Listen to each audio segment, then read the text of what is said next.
Hello, everyone. Just wanted an excuse to use that intro one more time. Welcome to the War Room, unfiltered news and just a general discussion about the stuff that's going on. Tonight, I'm joined by Alan, the world survivalist. How you doing, Alan? I'm good, Mike. How are you? I'm good. I'm just a bit, excuse me, just a bit stuffed. Just a bit stuffed. All that Overrated. world beauty. So yeah, if I suddenly disappear, Alan will take over. Don't worry. This is a network open mic night. You're welcome to join. The link will be posted systematically in the chat. Very quiet, says Brian. Very quiet. Mic up, please. Oh, here we go. Here we go. Let's start as we mean to go on.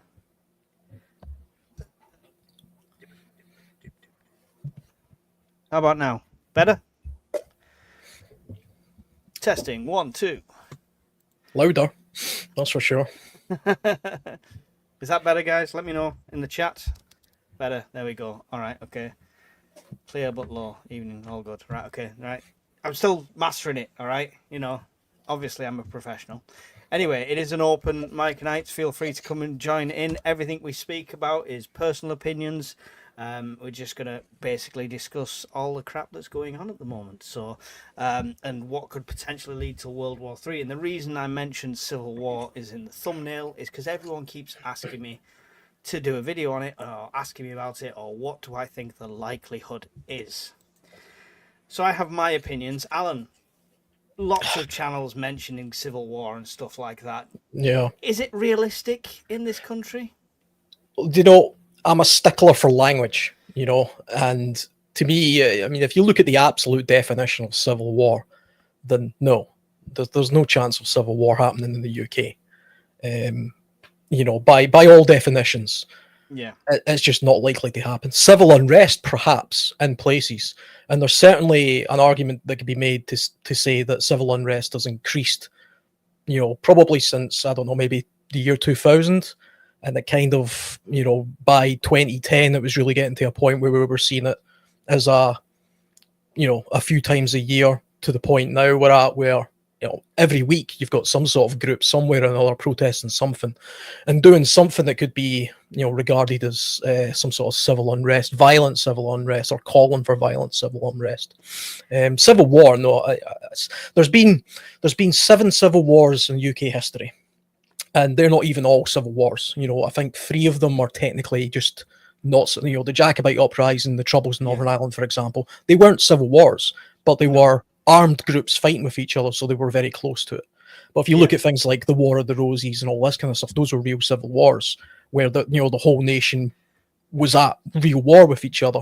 And that I just don't, I cannot foresee how that could possibly happen. But, I could be wrong, but I just don't see the will in people. I don't see the logistics in it.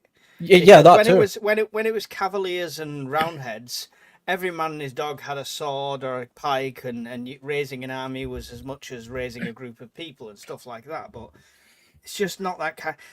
At the end of the day, we are a stable country with a high standard of living. As much as the cost of living crisis might, mess you up and stuff like that, generally that's a good reason not to be in a state of war. Thank you, Scottish Prepper, for your super chat, by the way. Everything will be held against us. Thank you very much. Yeah, I mean, if you look at comparable countries, let's look at our closest neighbour in France. They're very prone to revolutions. They have a history of that kind of revolutionary type uprising and semi-civil war. And we see the same kind of protests and the same kind of things going on there as we do here. But like you say, I mean, in the UK traditionally, over a period of many hundreds of years, we really have never really got to the point where we will take it that step further, where we're in an all-out civil war. There just isn't an appetite for that. It could just be the British sort of attitude of, just stiff upper lip, get on with it type thing and protest a little bit. But we just don't seem to ever take it to that next level. I mean, I've seen the thing where, in the United States, it's a common, this is where most of this comes from, I think, because they're always going with the idea of civil war, but that's an armed nation. So you could easily foresee a situation where armed populace could band together into sort of militias and have some sort of civil war. But I mean, I don't think that's likely either. And if Northern Ireland is anything to go by, simply being unarmed doesn't mean anything, because if people want to, they will become armed. You know, they'll Yeah. be, and there'll be outside forces, who agitators, who want the UK to be in a state of some sort of civil conflict. You know, we've seen the Libyans arming the IRA, and we would maybe see the Russians probably helping, some group or or whatever. So yeah, I mean, it's possible, but I think very, very, very unlikely. Civil unrest, I think that's a different story. I mean, because the civil unrest get to a scale where it is an all out all over the country, not just these little pockets. I mean, that could be what people are more thinking about with civil war. I mean, if you, it's a careful subject to touch on. But the headline you see at the bottom of the screen is actually on Sky News today. Small boat channel arrivals past 25,000, the earliest in the year the figure has ever reached so far.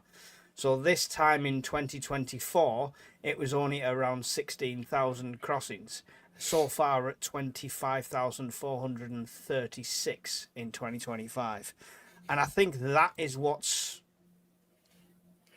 pushing people to think it could be a civil war in that sense of things. But like you say, they're not armed, they're not organised, as it were. We hope. Um, Yeah, but I mean, all the traditional triggers of civil war are things like, religious differences and who controls what, monarchy, parliamentarian, who controls which government, etc. But I mean, there's civil the reason for civil unrest for things like mass migration, or some sort of policy change, or stricter government regime, or something like that. Those things are common throughout the world, and they're common throughout even British history. We've seen it with the miners' strike, and we've seen it more recently with BML, or whatever they're called, marches, and things like that, climate change marches and stuff. But to get to a point where there's an entire body of people who are literally willing to give everything, because that's what a civil war is. It's the willingness to give not just your life, but the life of your family and your friends, because you're in a state of war, for a particular cause, for a particular flag, or a particular banner, or a particular person. I just cannot envision how that could be possible. I mean, who would? Let's take the immigration issue as an example, where mhm. it's not speaking for me, by the way, but imagine just British people generally just get really sick of it, and they say, you know what, that's enough, and we're going to have some sort of uprising against the government in order to stop the boats. Well, okay, but who's in this civil war then? Is it the British public versus the police? Because that's not going to last very long. No. Is it going to be the British public versus the army? Because that's not going to last very long. The mechanics of it, to me, don't make That's any what I mean sense. when I say the logistics. It just doesn't. We just don't have the nous about it to do that. Somebody just mentioned in there, Miss Worm's going to be on fire tonight with the comments. Sorry, guys, it is a careful subject. I don't want you to incriminate yourselves. I don't want you to incriminate the channel. We don't have an opinion either way. We're discussing current events. But somebody mentioned that it could be religious. But although I see where their thinking is with that, I don't think. I mean, the majority of the UK is not religious. Hmm. I mean, it is what it is. We're not like America, where most of us are church-going Christians. There is some Christians. I'm baptized, stuff like that, but it's not a very religious country, so I can't see it being a religious war in that sense. Make them drink coke at the beaches, no more boats, says Brian. Always the voice of reason. Um, I got a question in somewhere when it is elusive Dartmoor. War is more likely Russia kill switches, Iran sleeper cells, and China waiting to attack Taiwan. Do you think more likely than civil war? 100%. Yeah. 100%. And I would like to think that if it came to something like that, we might have a bit of that blitz mentality still about us, because if you try and take a positive out of like the riots that we had in Southport and stuff like that, that wasn't just a bunch of angry people, it was a community also coming together. And I think if we were in a wartime state in a country, we might see that on a national level. Do you think there's some of the blitz spirit left, Alan, or do you think it'll be every man for himself? Do you know what? I do think there is a bit of the Blitz spirit, and often I've mentioned something similar to this before in other conversations, and people will usually immediately say, "No, that's different generation, different kind of people. People are more selfish now. They don't have that community thinking anymore. They don't have the sense of um, patriotism about them anymore." I don't. I just don't believe that. I think. I mean, you see it at sporting events. That doesn't come from nowhere. It's still there. It still exists. The UK is a very, very old country. You know, there's been human beings in this country for thousands of years, and the cultures of each of the four nations within the United Kingdom have very strong cultural ties and beliefs. They just don't disappear in a generation or two. They're always there. Yeah. And if an outside foe, like in the case of what we seen in, the Blitz, was to genuinely take hold and take place, I think we would very quickly see a return to that way of thinking. I mean, one argument could be made that one of the reasons we're seeing an increase in civil unrest is we've just had it so quiet for so long. People kind of get restless. They need something to fight for. We've seen what happened in like places like Iraq and Afghanistan. Those weren't the kind of wars that people could really get behind. It was a bit like Vietnam for America. Nobody really believed in it. Nobody really followed it. Unlike the Second World War, everybody knew where you stood with the Second World War. Even the Cold War, everybody knew where you stood. It's because you're directly under threat, right? Yeah, that's what creates that bond. And you do see it in a crisis, in like the attacks that we've seen in the UK over the last like 10, 20 years. People do come together. People are trying to help people. People are trying to do good things in there. So I think the same. I do think there's a bit of that left. I wouldn't put all my stock in it. I wouldn't be like, I don't need to prep because everyone's going to come together and sing Kumbaya. But it's just a nice idea. yeah. I mean, I think from a prepping point of view, I mean, it's always smart to do that regardless, because the second you start looking to other people for, well, they'll have my back or something, people will get together and do something, it becomes apparent very quickly that's not always the case. Even in places like Ukraine, the Ukrainians have got quite a deep-rooted cultural bond there as well. The east and the west of Ukraine is a little bit different from what I can tell by looking into it, but before the war, they were more united than people like to say, especially people who are a little bit more leaning towards the Russian side of that conflict, where they try and make out that everybody in the east of Ukraine was kind of pro-Russian anyway. They spoke Russian and they had more cultural ties. That's not entirely true. But when the conflict actually took off, we did see a bit of a coming together in Ukraine, but we also seen what inevitably happens with all wars is, communities being entirely cut off and being overwhelmed, mass shortages of food, munitions, manpower, communication chaos, misinformation, propaganda, all of the horrible things that happen in war, because there's a foe there trying to undermine everything, including community spirit, including that willingness to go and defend your nation or your town or your family. There's agitators there all of the time. And I think a lot of what we hear about just now online with people talking about civil unrest and civil war, some of that is just agitators. Some of that is we all have this notion of the Russian or the Iranian bots out there, the trolls stirring the pot to try and get people sort of at each other's neck and things like that. But we also have anarchists in our own sort of civilization who just want to see the world burn. And so they're always pushing for that. Oh, you look at the boats coming across the channel, and they're trying to push a religion on us or something, or replace us all. So let's start an armed uprising. The people who say things like that would be the last people to do anything. They would be hidden away, laughing, and watch people tear themselves apart, because they're agitators, they're anarchists, and they should be called out, in my opinion. So whenever I see somebody say civil war's coming to the UK, I always say to them, specify to me exactly what you mean. What does that mean? In the same way that when I hear people say send the Royal Navy to stop the boats, I'm like, tell me what that means. Are you saying the Royal Navy should shoot people? Because that's the only way they could physically stop them. That makes no sense. So be clear on what it is you believe in and what it is you're saying, and then make a case for it, and it can be sort of judged that way. But just saying grandiose things like, I think we're heading for war, civil war. Well, explain yourself then. Let's see the receipts. It's also, I mean, we are one of the most watched nations in the world. Like, hello, Mr. Government guy who's watching. Um, we're friends. But we got lots of, like, we've got more cameras pointing in than pointing out, right? And the intelligence network is pretty good in this country, and stuff like that.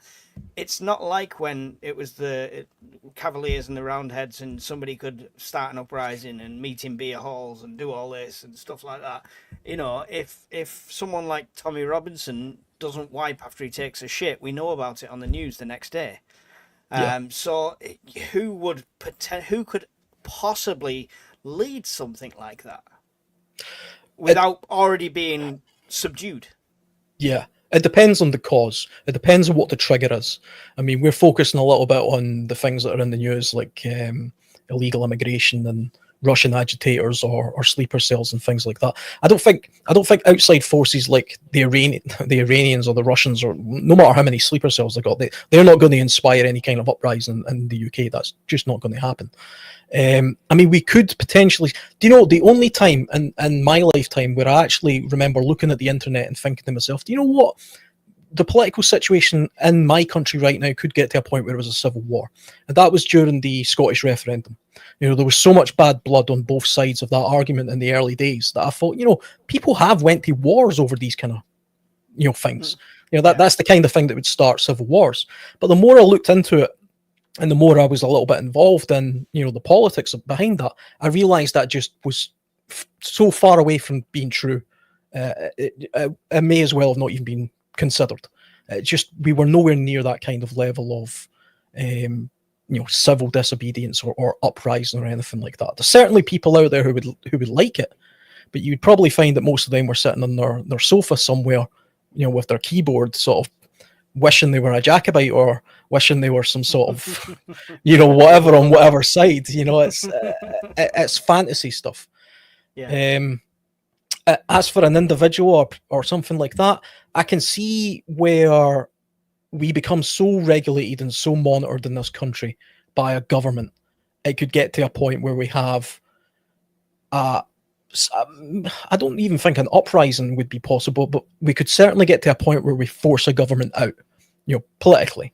I could imagine a Conservative or a Labour government getting to a point where it just pissed people off so much they just outright refuse to allow it to go any further. Surely we're there. Surely we are there, Alan. Come on, what more could they do? we could be very close to. I mean, I'm not a member of any political party or anything. I take more interest in American politics than I do British politics. But I remember when Jeremy Corbyn could have been Prime Minister, genuinely thinking, wow, really? I mean, Jeremy Corbyn was so far to the left, and to me, a complete Marxist. Yeah, a complete Marxist. I could not envision how that could be possible in the United Kingdom. And it reminded me of, I can't remember who the Prime Minister was in the 50s, but there was a suspicion by MI5 that he could have been infiltrated by communists, and they actually investigated it. And you know, I don't think he was. But now you could openly be a communist now and get to the point of being Prime Minister, because a lot of the norms have changed. And that's the thing that concerns me from a sort of prepping point of view or survival point of view. We live in a world now where we have Donald Trumps and Nigel Farage's and Jeremy Corbyn's who could potentially be the leaders of countries. And then they have wild ideas like, get rid of all nuclear weapons because I'm so pacifist, I would never do anything even if the Russians attack. That's what Jeremy Corbyn said. I couldn't believe it. He basically rendered us useless in an armed conflict. And you know, love him or hate him, people like Donald Trump, you know, I could never have believed somebody like Donald Trump could be president of America twice. You know, twice. But I mean, the first time I thought was kind of a bit of an anomaly, but for it to happen again, I just, the world has changed. Yeah, I mean that we could go down a whole political route with Trump because there's good points to his first term that probably got him elected for his second term. You just got to take away the Twitter and some of the stupid things said, but the actual achievements are there. Scottish Prepper, another super chat, £2. Listening to Alan is like me minus the Tourette's. You need to swear more and drink Pepsi, Alan. Then you've completely replaced him. I could never drink Pepsi. There we go. This is why tonight is a much higher quality stream. No Pepsi drinkers. There we go. If you want to come and argue your Pepsi point, the link is in the chat. Right. So I'm with you. Unless somebody wants to come on, join in the chat and argue their point on civil war, because I know a lot of channels have said it's happening. This is how it can happen. This is how it, and they try and explain it, sort of thing. I'm not buying it. I don't think Alan's buying it either. So No. we're going to draw a line under that unless you want to join and put your case across. But the whole World War III thing is we are living in it. One of the tinderboxes for me, Alan, was Israel. If that kicked off, I thought that was could be one of the strike points of it all kicking off.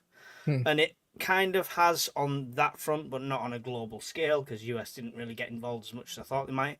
However, now we are looking at headlines on the mainstream media of China is preparing to invade Taiwan. So, and he's saying by 2027, it'll all be part of the same country. Could this be the tipping point globally? Well, the tipping point of any war is entirely, it has to happen somewhere. And it can never be genuinely predicted. Now, think about this Cold War just for a second. How big of a deal the Cold War was in Western intelligence circles and thinking and modern war planning and war game. How many experts there were in MI6 or MI5 or the CIA or these kind of places who did nothing all day but analyse what the Soviets were doing and what the Russians were doing. Not a single one of them could forecast the fall of the Berlin Wall and the complete collapse of the Soviet Union. Not a single one of them forecast that. And when it happened, what we didn't see was what many people predicted was a wholesale, let's just press all the buttons and see where the chips may fall, because, if our great empire's fallen, then the whole world may as well burn and fall with us. A lot of people genuinely thought that would happen if the Soviet Empire was to ever fall, to the point where the Americans had a vested interest in at least maintaining a sort of, the Iron Curtain type ideas, like, okay, you stay over there, we stay over here, and we'll keep it at that, because at least we know who the enemy is then, and everything's stable. And it just never happened. And I don't know, I don't remember how many times I heard in the Israeli conflict that Hezbollah had 10,000 rockets and artillery shells pointed at every major target in Israel, and then I've heard all that propaganda many times. And they could wipe them out at any time. And if the Americans ever attacked Iran, it would trigger World War III, because the Russians would come to their aid and China would somehow come to their aid for no reason whatsoever other than an oil deal. And that would be the domino effect that would lead to the Third World War. But then it all happens. It all happens is like, okay, let's get rid of Hezbollah. The Israelis did that. Let's attack Iran. The Americans did that. Assad disappeared, and they got, that country fell. Assad went to Russia. Nothing really happened from a domino effect point of view of this great implosion of all the powers in the world coming together. Because when you think about it, is Russia really going to start World War III over Iran? Russia has nothing in common with Iran. Nothing. It has nothing in common with China. In fact, Russia and China are probably just as, possibly even more at odds with each other than we are with China. We probably do more trade with China and probably have more in common with their way of thinking than the Russians do. That's my point of view. So that's not, they're a partnership of convenience because they have a common economic adversary, which is mostly what it is. It's an economic adversary. That's not to say it won't happen in some way, because unfortunately, as much as I'm a glass half full type of person, I believe World War III is inevitable. at some point, because wars are inevitable. Just a glance at history tells us that. So it will happen at some point. How it will look, I don't know. And how it will genuinely start, well, nobody knew. I mean, nobody knew if shooting, Franz Ferdinand would start war. Nobody knew that the invasion of Poland would start World War II. Nobody knew about the fall of the Soviet Union. No, I mean, and there's never just a we're declaring war now and off we go. It's not the start of a game of Risk, is it? It's just like people push boundaries to the point then people have to stop. Apocalypse Now said, yes, Taiwan makes all the AI microchips. If China take over, they will hold all the cards. This is where America has a massive horse in that race, because as much as they are internalizing all their industry, that's not a process that's going to be done in the next 2 years. So, I mean, this is one that America might not be able to stay out of. And USA versus China, whichever way you look at it, would be World War III scale, right? Yeah, I mean, the thing with the chips getting manufactured in Taiwan, the Chinese know this. The Chinese know that the Americans rely on that at the moment, and the Americans are doing everything they can to bring that in-house so that they don't have to rely on Taiwan. If I was China and, I was looking at that situation, why would I want to antagonize America? Why would I not simply allow the Americans to bring their stuff out of Taiwan, put their chip manufacturing back in the United States? The Americans get a win, or Donald Trump gets a win by saying, look, we've brought jobs to America and we don't rely on Taiwan. Once that industry is away from Taiwan, China will take it. I've got no doubt about that. And nobody will stop them. America isn't going to go to war with China over Taiwan if there's nothing in Taiwan to go to war over. They know what happened in Vietnam, but that at least had some purpose. The thinking there was that there was this great spread of communism that was going to infect the entire world if they didn't make some sort of stance. And they thought it was a sure thing. They thought they would be able to go in there and sort of just hold the Soviets back. And we all seen how that went. Taiwan's proximity to China is, they can see each other. You could probably swim it. It's not far at all. And China is enormous. They can blockade Taiwan anytime they want. And they do regularly. They call it an exercise. All they're actually doing is wargaming. Everybody knows that. So yeah, I mean, I think we will see Taiwan be taken by China. I think we'll see protest about it. I don't think we'll see war over it. I certainly don't think we'll see World War III over it, because, again, who would be pushing the buttons? And who would be willing to what American president would be willing to kill every American just about for? Well, I mean, that's only the case if it goes. Taiwan? That's only the case if it goes nuclear, right? But if it's the American fleet protecting Taiwan and it's China home soil, it's just, I could see it being in a very extreme, very quick, very brutal conventional war in that means, as an attempt to show force by America, and China just calling their bluff. Yeah, a kind of another career situation, where we have a situation like that. I mean, all the Americans have to do if they genuinely want China to remove the threat of them invading Taiwan is put some big bases there. They could do that tomorrow. They could do what they do in South Korea. That's the thing that holds back the North Koreans, but they don't do that. And the reason they don't do that is because they're honestly not as invested in it as I think a lot of people think. They're commercially invested in it. And whether that was by design or not, I don't know. But I think we're getting to a point now where so much was offshored to the likes of China and Taiwan and places like that back in the days where they were simply regional powers and they were of no threat to the Americans or anybody else. China has grown to a point now where, countries like America are taking notice and they're scared. They're afraid of the hold that they have commercially over them. And I think what we're seeing is a rejigging of the world. That's what I think we're seeing play out in real time.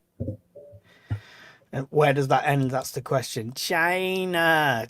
This stream is completely sponsored by Scottish Prepper. Thank you very much for another pointless super chat. A big thank you to Angela as well, who's just signed up and pledged on Patreon. That's really awesome. Thank you. You can get involved as well. I keep putting the links if you want to come and join the panel and talk about this if you've got a different point of view. With the China-Taiwan thing, if it does kick off, what are the effects on us in the UK? Because massive trade deals with these countries. I mean, I've probably got half of China round my desk. With everything I pick up, no matter what I pick up, there's going to be something. So, how badly is that going to affect us? Because I mean, the UK will be expected to support US in all of this, of course. Yeah, I mean that's for sure the case. If we did see any kind of sanctions or a hot conflict between the US and China, then the allies of the US would be expected to fall in line and follow suit. And you know for sure that the UK would probably be the first country to say, "Oh yeah, we'll back you all the way, and we'll just stop taking Chinese imports or whatever." I'm not empty. Yeah, I mean, I'm not 100% sure just how. Certainly, we're all invested in it with stuff point of view. All this cheap stuff that we got manufactured abroad might suddenly become more expensive. You know, that's where the problem originally lied. From a technological point of view, you know, we know that the Chinese are heavy manufacturers of and the grids and things like that, and semiconductors and stuff. How much the UK relies on that, I'm not an expert on that. I don't even know the numbers. I imagine it would probably be substantial. But I think in Europe, we have an infrastructure in place that we could probably get around that in some way. Because it was certainly only in the past 30 or 40 years where that became the case anyway. So prior to that, we weren't in that situation. We could revert back to the way we originally were. That would probably have an impact on all of us as individuals because the price of things would skyrocket. And we might even be at a point where the lights go out one day a week or something until they get rid of all the Chinese parts and fit all the German parts, Well, I mean, that's not a crazy theory, and we've discussed that many a times, but in the past, based on purely our demand versus what we get at the moment anyway, and our slow transition over into renewables. Yeah, I mean, what the thing is with every thing like this, you'll see somebody see it as an opportunity. So we'd probably lose the Chinese stuff and then suddenly see Indian stuff. They would take the mantle of the Chinese, and all of our stuff would be coming from there. And the Indians are better placed to say, well, we've got a better trading relationship because they were originally part of the empire and the Commonwealth and things, and they have that infrastructure there that they can do exactly what the Chinese are doing right now anyway. And they certainly have the population and the knowledge to be able to do it. That's still a hell of a transition period, right? Hello, Paul. Yeah, absolutely. Hello, guys. How are you doing? So. Any thoughts to jump in with there, Paul? On what? The topics of the evening. Which is Civil War, World War III, China, Taiwan, USA, Iran, Israel, Gaza. Take your pick.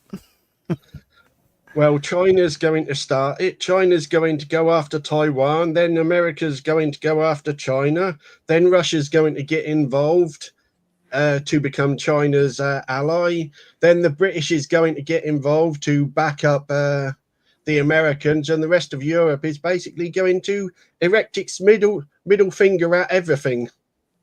I like your quick summary, but Alan is just about to challenge you. I could tell he touched his mic halfway through. Yeah, I can't see. I mean, I can see how the dominoes of that make some sense, but when you really start to delve into what's in it from Russia, if you look at it from a Russian point of view, for example, if America and China were to suddenly start chucking missiles at each other. Let's bear in mind that the Americans still outspend the entire world 10-1 when it comes to weaponry and technology. Russia right now is fighting a conflict on its back doorstep that it's only just scraping by with. and that's because we're throwing a few of our outdated, past our sell by date weapons and keeping that thing going. The Russians would be looking at that and thinking, well, we couldn't possibly get involved in something like that. Logistically they couldn't even get there anyway. How would they get there? The Russians haven't got the logistical ability to get to the somewhere like the South China Sea. Not really. I cannot see how that. We would have to see them chess pieces moving a long time before. We would see troop movements and we'd see stuff like that a long time before, because they can get there, but not in any sort of urgency. But yeah, it's interesting. It's whether it's China taking Taiwan, I think, is a given, right? And I hate to say it, and I hope it doesn't.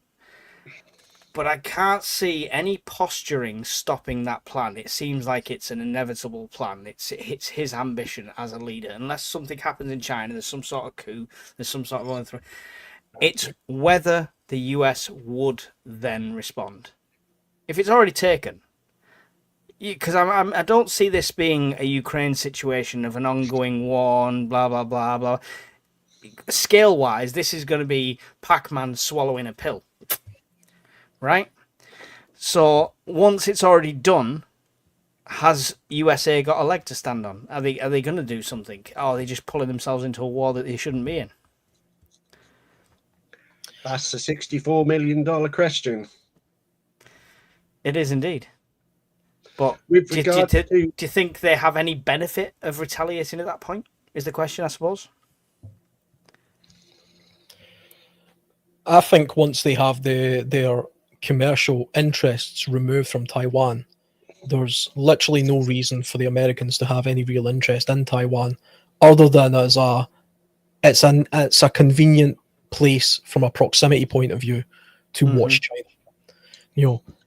If you take a look at all the American bases in the world, and we will pick mostly on Americans because they're the big one here. If you look at where all the American bases are in the world, they're kind of like outposts all over the world, to watch what's going on. And, places like Israel and Taiwan and South Korea and Japan to some extent, which is why they're still there even 80 years after the Second World War. The only reason there's American presences or interests in these places, Americans have this idea that they can keep conflict confined to areas as long as they have these forward operators. They're like OPs all surrounding their adversary, and as long as they can keep that contained, it's like layering. Taiwan gets taken. Okay, what's the next layer back? What's the next layer back? America's a long way away. They always make a point of saying we've got these great oceans between us, and they think that protects them, and it does to an extent. Do you think we end up with this BRICS Iron Curtain, as in the BRICS like collective of countries?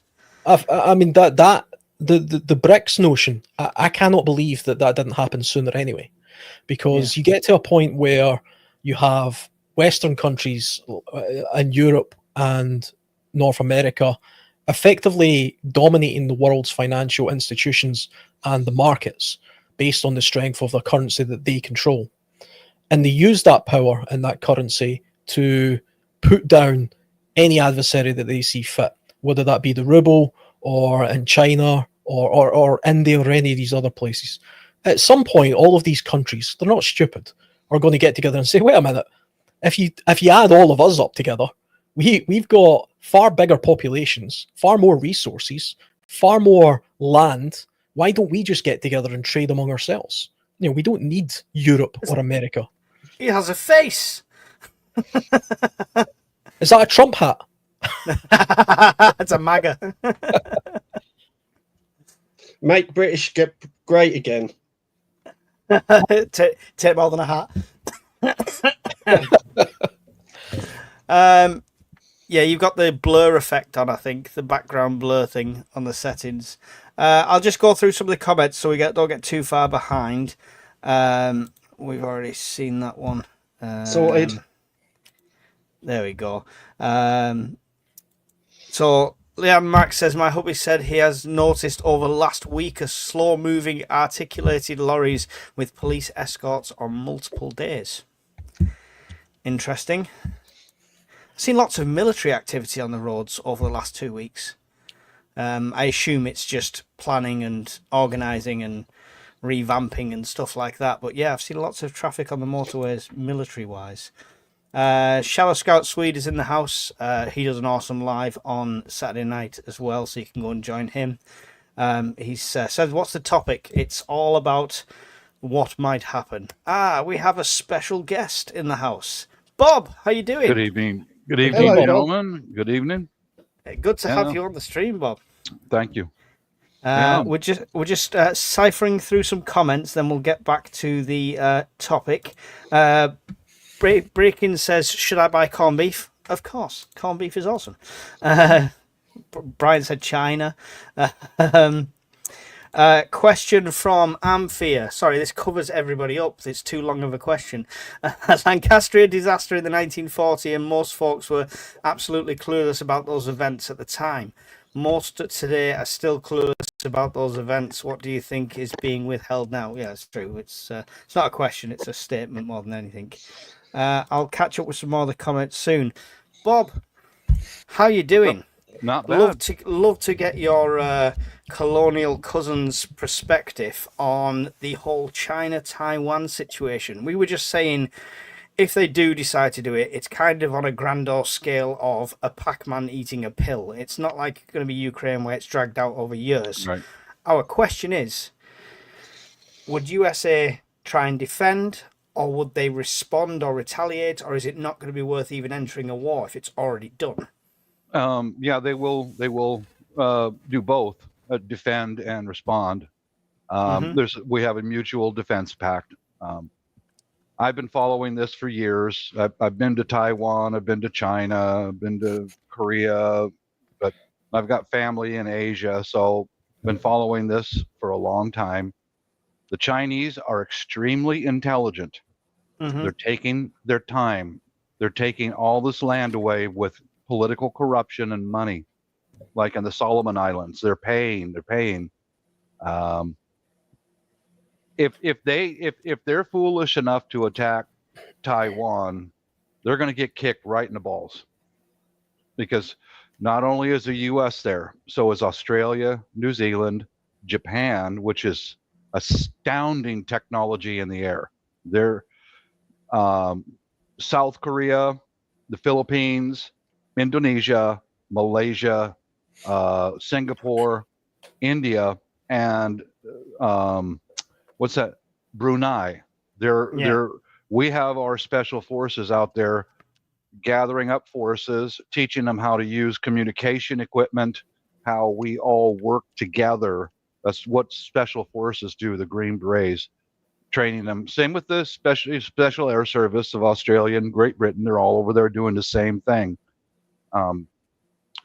If they actually start bombarding the main island of Taiwan, which is called Formosa, they're going to get their asses kicked. What the Chinese have done militarily is they have specialized in naval power. The neighbors is air power. Air power wins every time. I don't care you do. China has kind of a big play in the game when it comes to drone technology and robotic technology and stuff like that, and that's the kind of warfare we've seen in recent conflicts. You don't think that will play a big part of them? That covers their air defense in a way. Sure, it will, of course, but where do you think they learned it from? Yeah, it's their manufacturing speed is the issue, right? Because nobody can keep up. That's the only issue. Yeah. Mm-hmm. It's definitely interesting. So I mean, it's just if that. I mean, he said by 2027 it's going to be part of China, right? That's what he said. That's what the leaders said over there. He's doing it. That's his ambition. He's going to do that. And it's a communist nation. Usually, if they've got ambitions, they're going to do something about them. Yeah. I just don't see, if it does do that, and then USA do get involved with all the people around, I don't see the cutoff, the negotiation point that, okay, let's stop and come to the negotiating table. I don't see how it ends without fire and brimstone. Yeah, it's probably going to have to be some shooting going on at first. It almost guaranteed. You're gonna have to show force. Hey, Shadow, you're gonna have to show force, and then after that, sit down. After we wipe out everything in their air and their logistics system and all that, then we'll go. You want to talk now, or you want to keep fucking around? Scary. I would be very surprised if they did it by 2027. That just seems very. I mean, very we know what close. like with these numbers, they just pluck them out the air, but that was what Yeah. he stated as such. But I mean, Yeah. we see every one of these exercises we see. I mean, I'd Mhm. hate to live in Taiwan because any one of these exercises could be the real deal. It's only an exercise because they call it an exercise. All the people amassing on Ukraine's border was just an exercise Uh-huh. till it wasn't. The only advantage that China has is that their system moves faster than Taiwan. Like Taiwan, the Philippines, U.S. and others are a constitutional republic, so it takes time to get things put in place. But Mhm. very recently here, Taiwan has instituted the draft. They're going to draft every young man for a minimum of 2-year service. And Korea's been doing that for many years, and they are the most ready Taiwan- country I have ever seen is Korea. Were Taiwan doing it on the lottery-based system, weren't they? I think, or has it gone to full draft now? Well, the last I heard, it was a full draft. Sean Ryan had a sit-down interview with their vice president, and they recognize the threat that's coming. So they've recently instituted a full-on draft. If you're physically and mentally capable of going into the military, and you're a young man, you're going. Wow. Mhm. The real state of emergency For over real. there. Yeah. Yeah. Question from Elusive Mike. Some people looked at Russia and thought they were strong. Now the same with China. What do you guys think? It's a good point. Everyone thought when it first kicked off with Ukraine, it would be this, the iron machine steamrolling over Ukraine in no time whatsoever. Kind of give us a bit of a heads up, like maybe they're not as well equipped as we thought. What do you think about China in that aspect, Alan? Because we hear rumors, we hear propaganda of like thousands of drones and stealth boat technology, yada da da da da da. What do you think? I think there's definitely some aspect of paper tigerism going on here. Yeah. What you tend to notice with the big countries, the big up and coming countries like China or Russia or these, they big themselves up. They'll say they have more or they're stronger than they actually are. And what you'll tend to notice with countries like the UK is we'll put ourselves down because we both have two different ways of trying to get the message across to our population because we're speaking to two different people. So in the UK, the government will say, we're woefully, underarmed, and if the Russians attack us tomorrow, we're screwed. And basically all we're doing is priming the population to increase defence spending and taxes. I think we probably need that anyway, but that's kind of what we're doing. We're underselling ourselves so we can become stronger.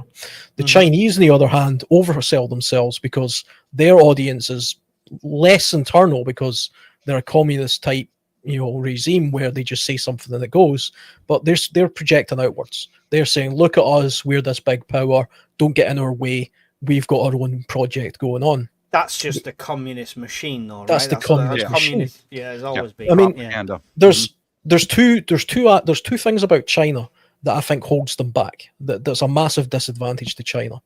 The first one being China's not as a united country as some people believe it is. Although it's a communist country, it's got a lot of its own internal problems. It's such a vast country that there are entire races of people within China that are completely different from each other. They speak different languages. They even look different. They're literally different peoples. Now, they've all been pushed together under this one umbrella of we're now China and we're run by this communist party. That's their other Achilles heel. The fact that they're communist isn't a good thing for them because, I'm not a communist. People who believe in communism think it's a good thing. I'm of the opinion that communism is a failed system. It's a failed ideology, and it will eventually fail, just like it did in the Soviet Empire, because people eventually reject it. And when push came to shove, if China was fighting a sustained war against major powers like Western powers, the internal forces, and that would be their opportunity to push back on the oppression that they're feeling. Yeah. You know, Lots of so- little internal uprisings, sort of thing. yeah, which is why all the paper tiger nonsense. We've seen the Russians doing that as well. Do you remember the old joke that, you know, in communist Russia, car drives you type thing? You know, they had space stations with buttons that glowed and did nothing. You know, Yeah. because they were always saying that it was great. They had the missiles and Red Square doing laps. Listen, You know, I believe it. I saw the technology that even Drago trained for in Rocky, and you know he was a superhuman. If they're all like that, we're knackered. Paul, you had your hand up there. What's up? Go ahead. With regards to China's, how can I put it, military machine, a hell of a lot of the military stuff they have is, how can I put it, I've been told is problematic, is last generation, using substandard parts, keep breaking down. As an example, there was a crash of some Chinese jets a while ago. Yeah, I mean, I think that's a victim of mass manufacture, right? I don't think it's anything. I think they do a really good job at stealing designs, so they've got the know-how. They've got the know-how to do it. You know, you develop a cutting-edge website in the UK or in America, there'll be China version in about a month's time, and you won't tell the difference. But mass manufacture, you're always going to get that Quality control, or the lack thereof. Big time. The quality control is you make this many an hour, and if you don't, you're shot. That's true. Mm-hmm. Plus substandard materials. And Prepare the Path said China doesn't have the logistics same as Russia as well. True. Logistics wins wars, guys. Yeah. Period. 100%. Doesn't matter how big and brave your men are. Logistics win wars. With that in mind, Bob, I'll ask you the same question about the Chinese military machine and how real is it? If it was a war over there in Taiwan, surely they have home turf advantage when it comes to logistics. No matter how many bases the USA, the UK, the EU has in the area, it's on their doorstep, right? Yeah, that's true. It's closer than the Canada, US, and all the others to come to the rescue. But even in the Chinese military, there's conflict in there. There's one part of the Chinese army that works for the Communist Party, and there's another large section of the Chinese army that works for China.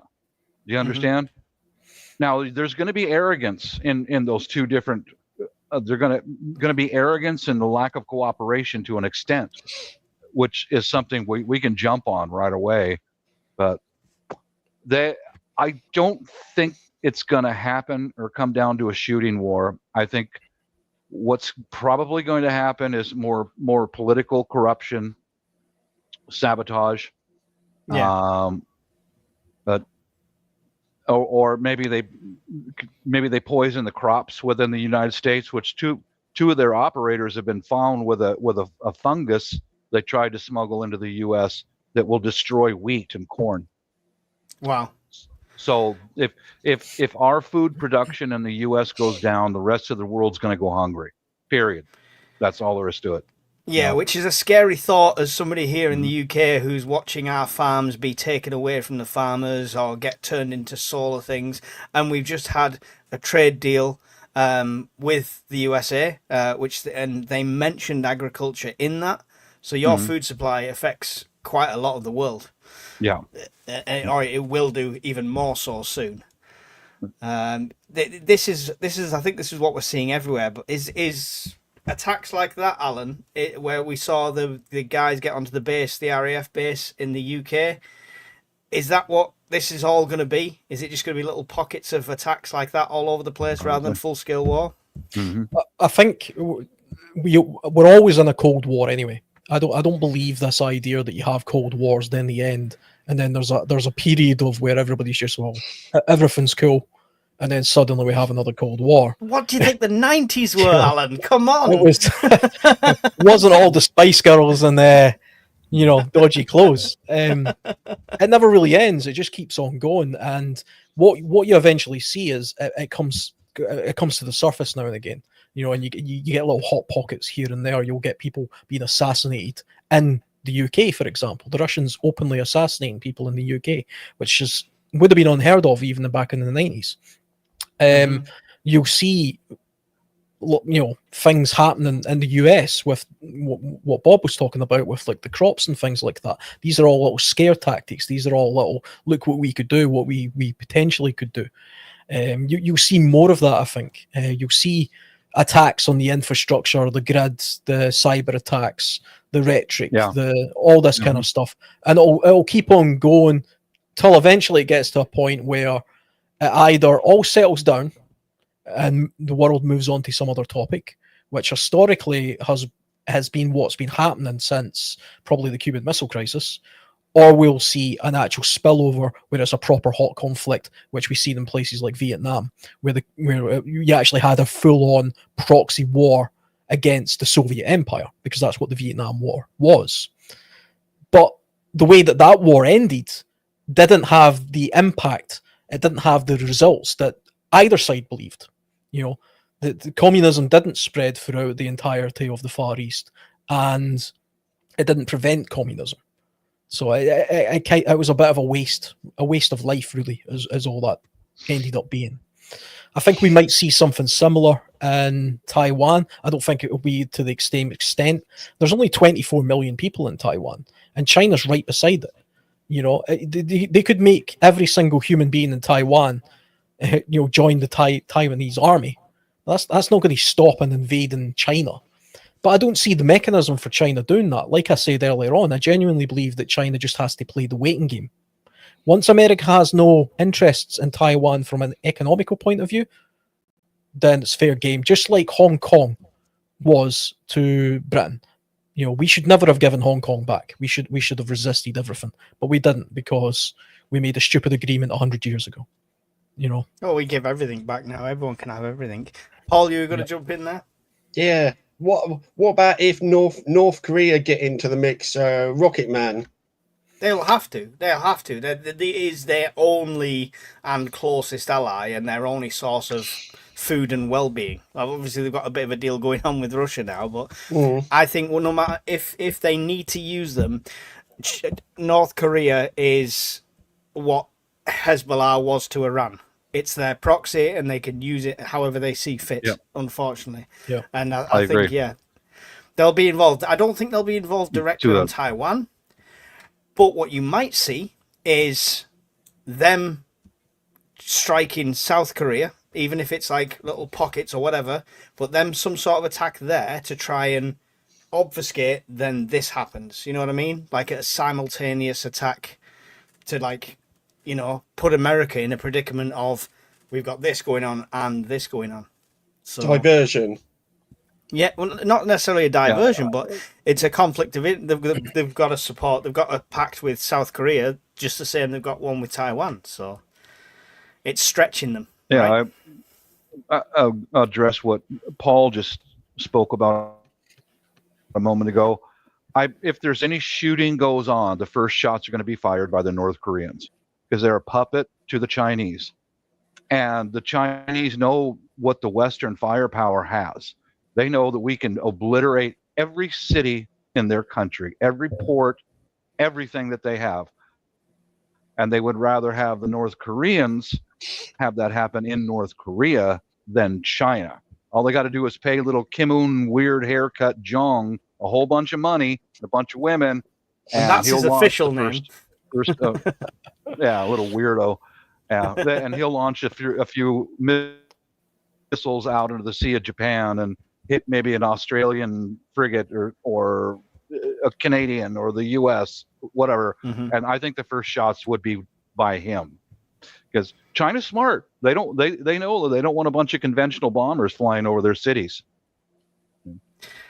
I mean, China's smart. Surely they've got so many inroads into the Western world now, like purely trade, like selling things and creating things. Why would they even want this? This is when I said 2027. It's what he said. Yeah, but is it money? Because I they've think it surely is. get more money at peace right now. I think it is. I think he's looking for a cash payout. Honestly. Don't do this. We'll buy Taiwan off you. That kind of thing. Yeah, or something like that. Or we'll pay you $200 trillion if you don't. I think that's what a lot of it is what he's looking for. I think Interesting. it's kind of what you're saying, Mike. What's in it for China? Yeah. China, if you look at China historically, it's a fantastically interesting country. And for the most part, it's actually quite a peaceful country from a external point of view. It doesn't tend to invade its neighbors that much. You know, it gets attacked a lot. The atrocities that were inflicted on China from the Japanese during the Second World War, for example, were horrendous. China could have, retaliated long ago, and they haven't. They're more restrained than that. And because of the Chinese Communist Party way of thinking, they think in 20-year periods. They think 20, 30 years. They know that countries like Britain and America can't see past 3 years, 4 years. They think in terms, not even full terms, half terms. So 2-year periods. They can play the long game. The population of, say, India and China is basically like half the world. They've got their own things, their own interests, and their own, their own little empire building going on there. They don't need to be fighting wars with the United States or Europe or jumping on the Russian side or anything like this. I think they've got ambitions to not be what they would see to be humiliated by having Western countries or nations overseeing them, and things like Taiwan is just like a big, if you look at it on a map, it's almost ridiculous that anybody other than China could have a claim to it, other than, of course, the Taiwanese people. But a Western country making some sort of claim to that, you think, come on, that doesn't make any sense. They're right there. And the Chinese are a lot smarter than I think people give them credit for. They're not just a nation that copies and steals technology anymore. They're far beyond that. The drone technology thing that we mentioned earlier on, that's not stolen technology. That's their technology. The Chinese lead the world in drone technology that they invented. If I pay a lot of attention to drones, and even from a commercial point of view, the biggest drone company in the world, DJI, right? Just from a commercial point of view, they're so far beyond what Western commercial drone companies are. It's laughable. It really is. From a military point of view, they're probably somewhere in there as well. They've already leaped to a point that took the Soviets and Russia almost 30 years and aircraft technology to get to.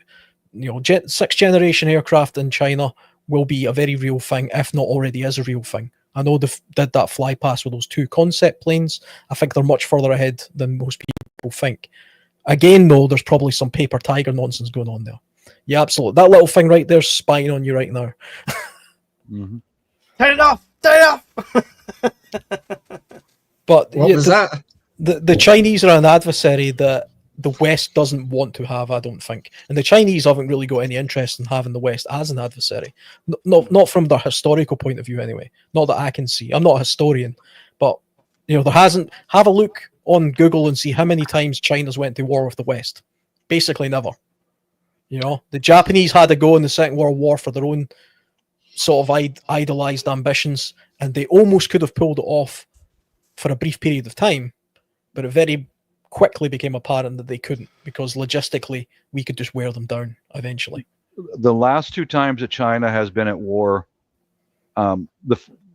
was 1952 in the Korean War. They came across the border when we were pushing up towards the Chinese border. They attacked the Allied forces. Everyone was there.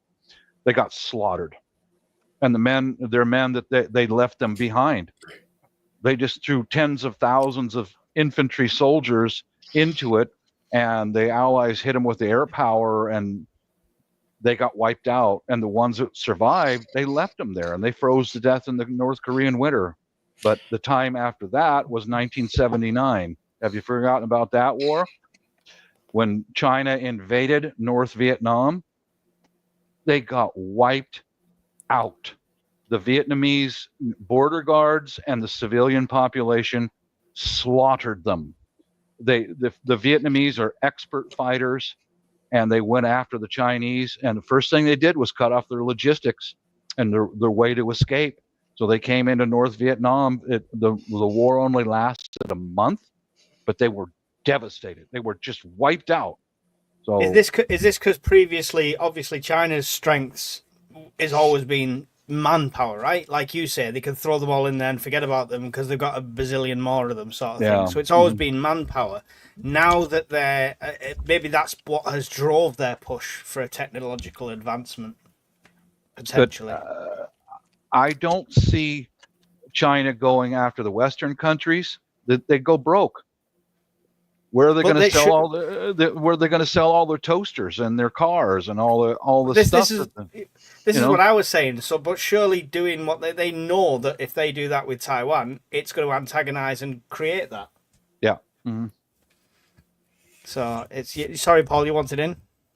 I was going with regards to China. They hold something like 30 to 35% of all foreign American bond debt, and they own a substantial portion of the UK debt as well. Mm-hmm. So they could just call the debt in and hypothetically cause the countries to go default and go bankrupt and whatever you call it. Wouldn't go bankrupt. That would just create a war, and we'd be like, "We're not paying you." And if you, what are you gonna do about it? Right. But They Sorry, won't do Bob. anything. They won't do anything that will jeopardize us paying back that loan. You understand? Yeah. Money is power, and if you don't cooperate with us and the UK and everybody else, we're not going to give you your money back. Starve to death. So they're not going to do much. I mean, really, I don't think there'll be much of a shooting war. But isn't the UK already semi-bankrupt anyway by the government? Semi-bankrupt. We're completely bankrupt. We have an illusion of a wealthy country. They'll just print more money. That's what they do, and then call it something fancy like quantitative easing. Or what's the latest one? It's the cost of living payments have just been announced. Everyone's getting £500 who's on benefits extra. That's a print roll that's been done to try and stimulate the economy a bit, isn't it? Yeah, Mm-hmm. we'll stimulate them anyway. I think just going back a little bit on the thing with the Chinese. I mean, those conflicts that you were talking about, like in Vietnam and things, these are proxy conflicts, generally from what China perceived to be their interests in maintaining Chinese Soviet sort of influence in that area. You know, the North Vietnam attack was because of Cambodia. You know, Cambodia was an ally of the Soviet Union, and because that was under attack, the Chinese got involved then.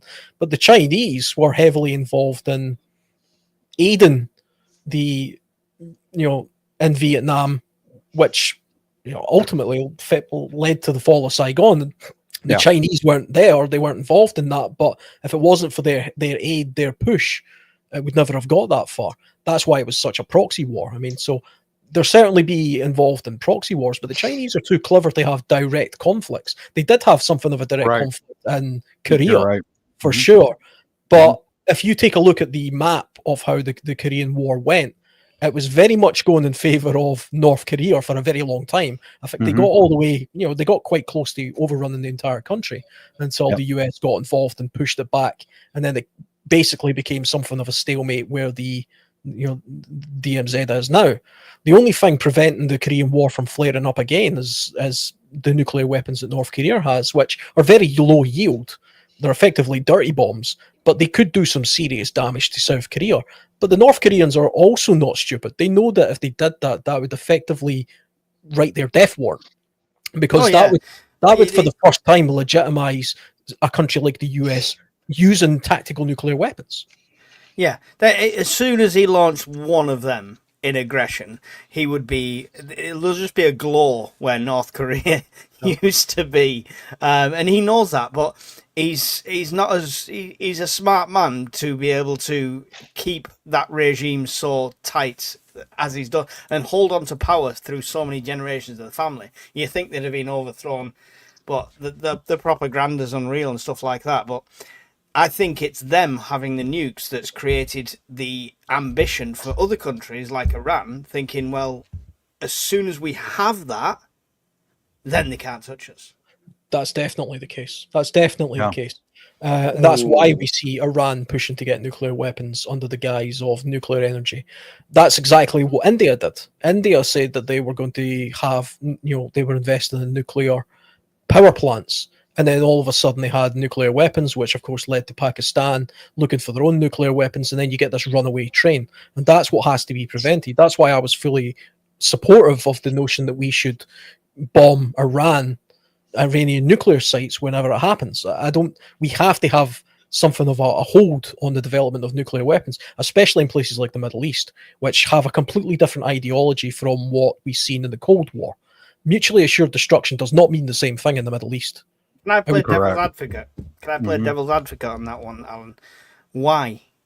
Why should we have the control over that? If you're one of these countries, why shouldn't you be allowed? What justifies them being allowed it or not being allowed it? If it's purely for posturing and for defense, if it's for a deterrent, why can't all countries have it? Because it wouldn't be for a deterrent. This is the thing. It's the genie's out of the bottle when it comes to nuclear technology. Now, if it could be the case that we could reverse, put the genie back in the bottle, then an organization maybe like the UN could say, you know what, nobody should have this power. Nobody should have it. Let's never have it. But it's happened. It was developed. We've got it. We now need to do everything in our power as the nuclear countries to prevent other countries obtaining a nuclear weapon, especially countries that have ideologies where it's not about, well, if you hit us, we will hit you. It's been openly said time and time again by countries like Iran that the purpose for them to have nuclear weapons is to literally wipe Israel off the face of the earth, and probably some of their other neighbors as well, because they follow a different mindset. They have a religious ideology, and if you take a look at the religious ideology of Iran, it's effectively a murder cult. They do not care about the notion of retaliating and half their population get wiped out, because to them that's just martyrdom. And so it hasn't got the same fear factor. It hasn't got the same. We have to keep a lid on that. And how do you police that? So if you've got a nation like India, for example, that has nuclear weapons, if they have a regime change and become taken over by and more extreme, regimes, that kind of thing, who have the same sort of ideas, do we have to then go in there and decapitate that? Do we become, I hate to say the phrase because of the South Park guys, but do we become world police? The world nuclear police. Team America. Unfortunately, I would say, in my opinion, and the answer is yes, we do. We do have to police the world. We're responsible for this mess. The Manhattan Project wasn't just an American invention. The British were heavily involved in that too. And then, whether it be the British, the French, the Russians, it doesn't matter. We invented this technology. We took the genie out of the bottle, and we have a responsibility now to try and keep it as much in the bottle as possible. And it's remarkable to me that they haven't been used since the Second World War. That's a testament in itself. I personally believe that nuclear weapons has prevented the Third World War from happening probably several times over. It probably would have happened immediately after the Second World War, like Churchill wanted to do. Churchill wanted to go straight into the Soviet Union because he foreseen this coming. And, the only thing that's prevented that happening is mutually assured destruction. Thankfully, nuclear weapons are quite difficult to build still. And so it's not just a case of, throwing some chemicals together or AI, which is a different topic altogether. It takes a lot of infrastructure and energy to develop nuclear weapons, not just know-how. It takes physical infrastructure. And that's something we're very good at monitoring. And so we can police that and control that to some extent. But quite rightfully, these countries like... countries that don't have nuclear energy have the right then to say, well, you give us some energy then. If you want us to not have nuclear energy, then you give us some energy. You give us When- some. When knackered, you can buy mini nukes on Temu. So Are they extra small cans of nuclear type baked beans? I'm not sure what the yield is, but it's £8.16 on offer. So just throw it out. Buy two, we'll get them on sale. Yep. Special offer. I mean, yeah, we've become the destroyer of worlds, right? That's the whole thing. And in my opinion, I can't really see China going after Taiwan. It would be just such an epic disaster for them to do that, economically, militarily, everything. But I've got on my channel, I've got a whole playlist for the last few years. I've been adding videos on there from different sources. The United States, Japan, Korea, all the others have been working together, and we have got the Chinese see what is going on. We've got fallback lines for our Air Force and our Navy all the way almost to Australia. Fallback air bases and Navy bases all the way to the Palau Islands, to the Philippines, and now we've got military bases in even in Indonesia, etc. Just moved nukes to Australia as well. Oh, did they? Okay. Yeah, but USA has just moved some nuclear weapons over to Australia as well. The first thing that caught my attention was a few years ago when, in one day, Australia and the United States landed on, I think it was the Palau Islands. In one day, they came in with everything they needed to start building an enormous Navy and Air Force bases on the Palau Islands, combined Australia, New Zealand, U.S. So we're that far away, and we can fall back from the Philippines, back to Guam, back to the Palau Islands, and go all the way back to Australia if we have to. So the Chinese see this stuff, guys, and I don't think they're going to do anything foolish. I really, really don't. You know, like you say, I think if they did and they wanted to test the water, it would be through a proxy, right? Yes, you have the North Koreans send a missile out and sink a Canadian frigate or a British battleship, a U.S. carrier, whatever.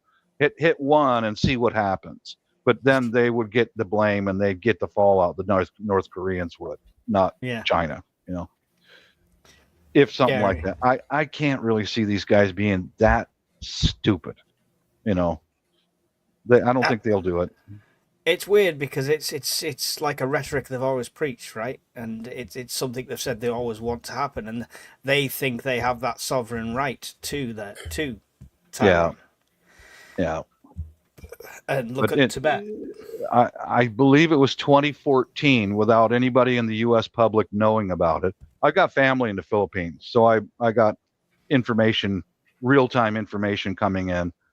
But in the Philippines, they completed a gigantic Air Force base in the island of Luzon, and it's enormous. It's made to set up to ship freight in to Taiwan and people out of Taiwan.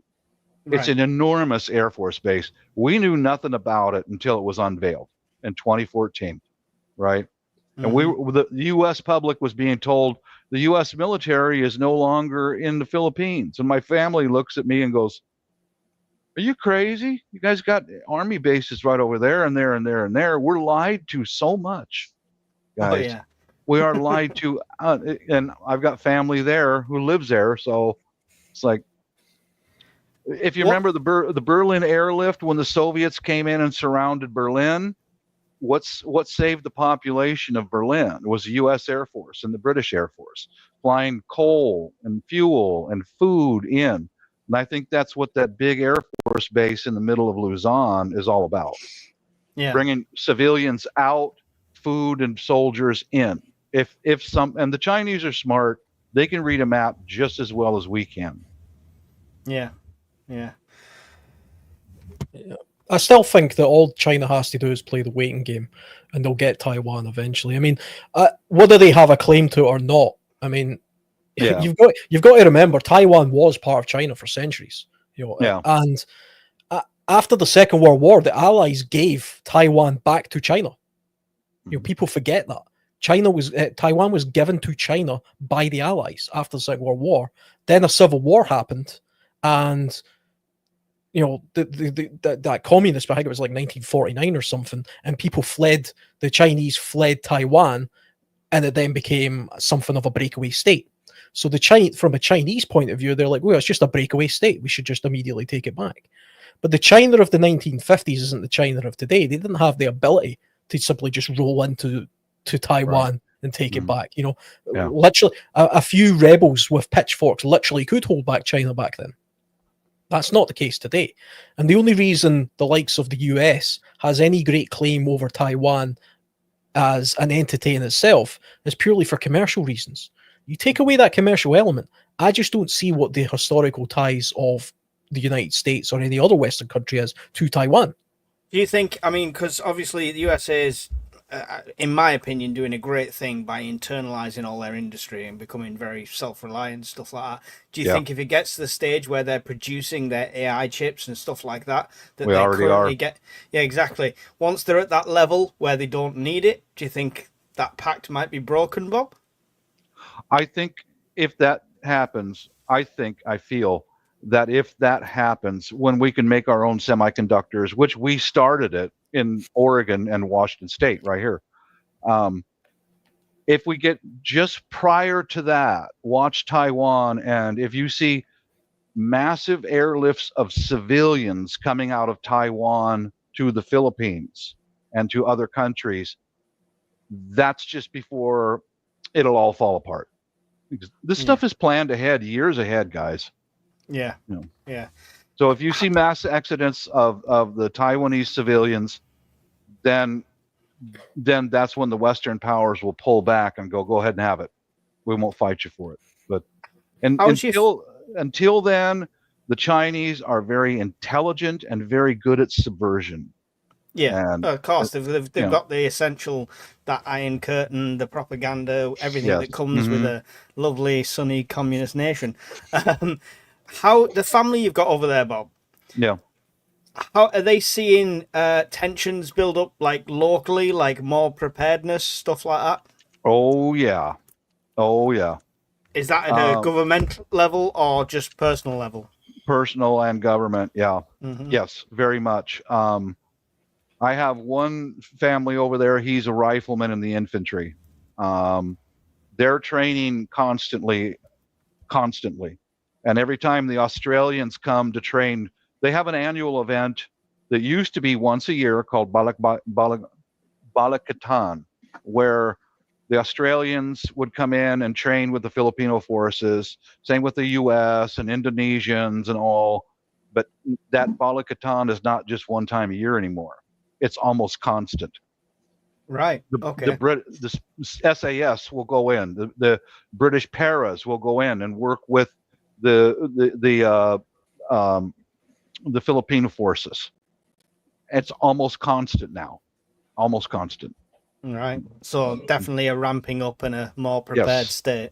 Yeah, and plus I talked to my family over there, and of course they don't want anything to happen, but they realize, they see it. They hear more of the real news than what we hear in the U.S.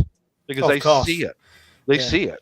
Yeah. They'll see columns of armored vehicles from Indonesia going down the highways, working together with Allied forces. They see it with their own eyes. We only maybe hear about it. Yeah. It's scary. Breaking says the UK can't even build HS2. China can build anything. So yeah, this is. I was actually reading that comment there, and there's something I want to pick up on that point, because that kind of thing is said a lot because it's observed by a lot of people. The reason it's so difficult for countries like the UK to build HS2 is because we have got endless bureaucracy and endless, government overlapping it each other and fighting over things. And They spent goddamn health and safety assholes. exactly. So I mean, I agree, they Alan. spend like £200 million just talking about having a meeting or something, and nothing ever happens, or they waste all their money on building tunnels for bats and nonsense like that. Now, Yeah. China doesn't have that problem because all they have to do, without any regard for their own the health and safety of their own workers, they can pay practical slave labor wages, in some cases just outright slavery, to make people, I don't care if you think you own this land. Remember, all the land is ours, so we'll just bulldoze right through it. Bats, to hell with your bats. We don't need a tunnel for that. We'll just plow right through it. They have the means to do that. That's not because they are more advanced than us. That's not because they have some sort of technological or infrastructural know-how that we don't have. That's simply because they are so far behind us in a lot of ways with health and safety and fair workers pay. There's no such thing as hippies in China. Yeah, they just get steamrolled right over. Yeah, And it takes one person to make one decision, and it's in action. But yeah, our systems takes years to get something done. yeah. I mean, our system is not good. We've got too much bureaucracy. That's the problem. We bureaucratize ourselves to the point where we're in stalemate with ourselves. We just don't do anything. I don't think we've built a reservoir in England in 50 years or something ridiculous like that, even though we need them. 30. So, well, okay, only 30 years then. But we could, in a time of need, turn that around if we needed to. Yeah. We've done it before, haven't we? We've done it before. Yes. Mm-hmm.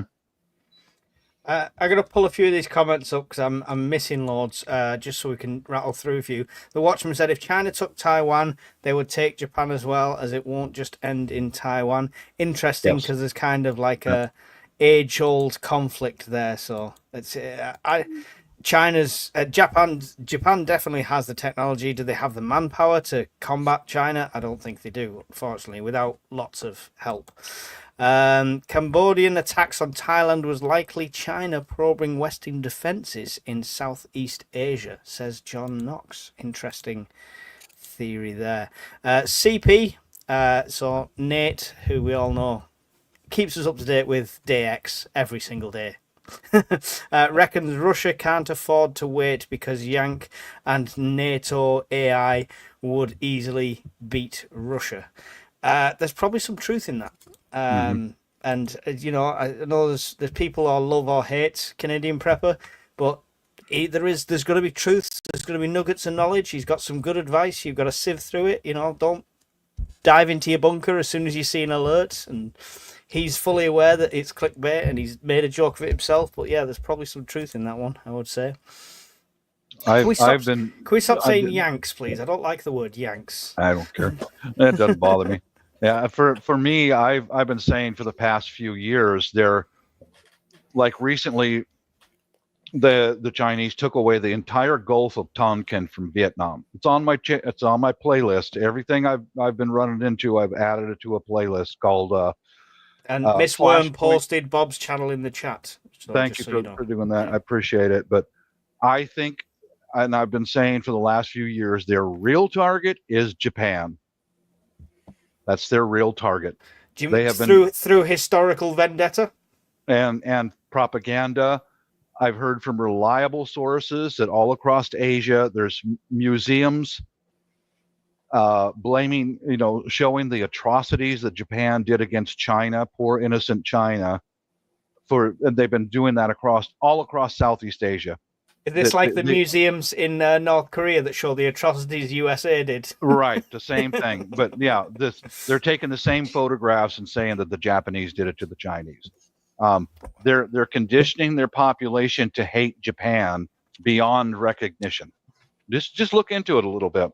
I think that their real goal is Japan, because Japan is so wealthy.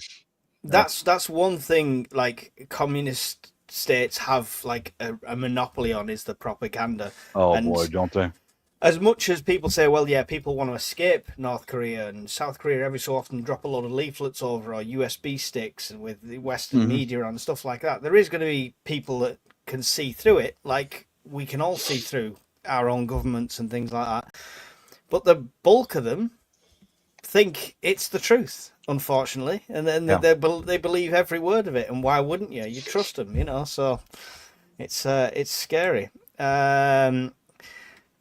Yank show that it's 4,000 shows its new 4,000 miles per hour missile that can take out Chinese fleet crossing a 300-mile sea. Wow. You've got stuff that will blow your mind. We really do. We really do. That's cool. But that's cool. I never want to see it, but it's cool. Yeah, I'll give you an example. I was in the U.S. Air Force from 1984 until 1988. One day, my branch chief said, go get a rifle, and we're going to put you on guard duty. So got an M16, and me and some other airmen, we were not professional guards. We were aircraft mechanics. We said, get a rifle. We need you to guard this over here. And in the Air Force, you keep your mouth shut. So I asked, what are these? The guy with all the stripes looked at me and said, shut up. And they were like a large steel cage with, I could tell that they were some kind of missile in them. And this was like 1986, guys. Was it Tic Tac shaped? Yeah, it was. This was way back when. There was a bunch of them stacked up inside of these steel cages with wiring on it and all that. And, okay, stand here in the sun and guard this. And I didn't find out until just a couple of years ago what those were. Now, this was 1980s technology. Mm-hmm. What those were was they could be slid into the back of a cargo plane, drop the tailgate, and slide them out. And they deploy a parachute, and that entire cage full of missiles swings in the air. And prior to launching it, while it's in the airplane going to be delivered, a bombardier had like a laptop, and he programmed every missile on that rack, where it's going to go and what its primary targets are, the secondary targets are. Okay? This is 80s technology, guys. So they could be hundreds of miles away from Taiwan and have 50 or 80 C5s and 141s or whatever else full of missiles, drop them off, and they take off. And they drop, the parachute suspends the cage, the missiles drop out, and they go to their targets and turn the cargo planes around and fly them back to the United States with hundreds of targets coming at you. This was 80s, guys. Just think what we've got now. I mean, see, I've been in IT for a long time, and I've always known if we're on, for example, Pentium 3, Pentium 4 at the time, the Navy, the military, the Special Forces are on Pentium 9, 10, 11. They're so far ahead. Easy. It's unreal. And you just need to think historically wise. The Harrier jump jet, what a piece of technology that was. That was 60s. Yes. That was the 60s. Look at Concorde. We peaked at Concorde, and then, what I mean? The technology, the military and stuff, the fact that we have these little DJI drones now, we have all this technology now commercially available, the processing power we have, that I have stood here on the desk, that can do solar monitoring at the same time as live streaming and blah, blah, blah, and all of this.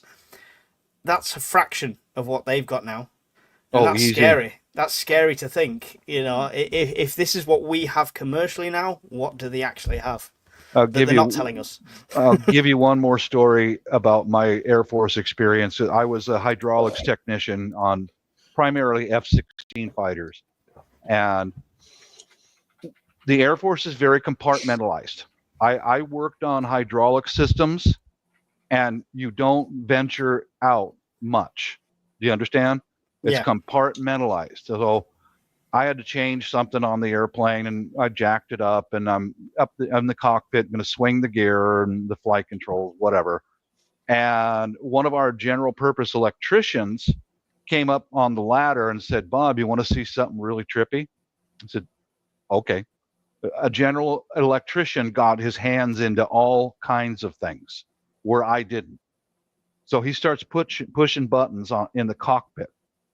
And he turned on the radar, and we're on the ground. And the airborne computer that airplane had back in 1985 was 10 times more powerful than this laptop I'm using right now. And it picked up every airplane that I mean, my eyes couldn't even see it, but it picked them all up in the air exactly where they were. and he started pushing buttons to show ordnance capacity and how much fuel and on just by a click of a button. Yeah. So just think what we've got out there now, guys. All the stuff we've got now, we don't even need to have people inside of it. You know, like the latest and the greatest that I've heard of so far is called the B-23. It's less than half of the price of a B-2 bomber, and it can be manned or unmanned. And the purpose of that bomber is they'll fly it right up to the Earth's atmosphere and park it and just turn it off. Have it sit there, rotate with the Earth. Totally stealth.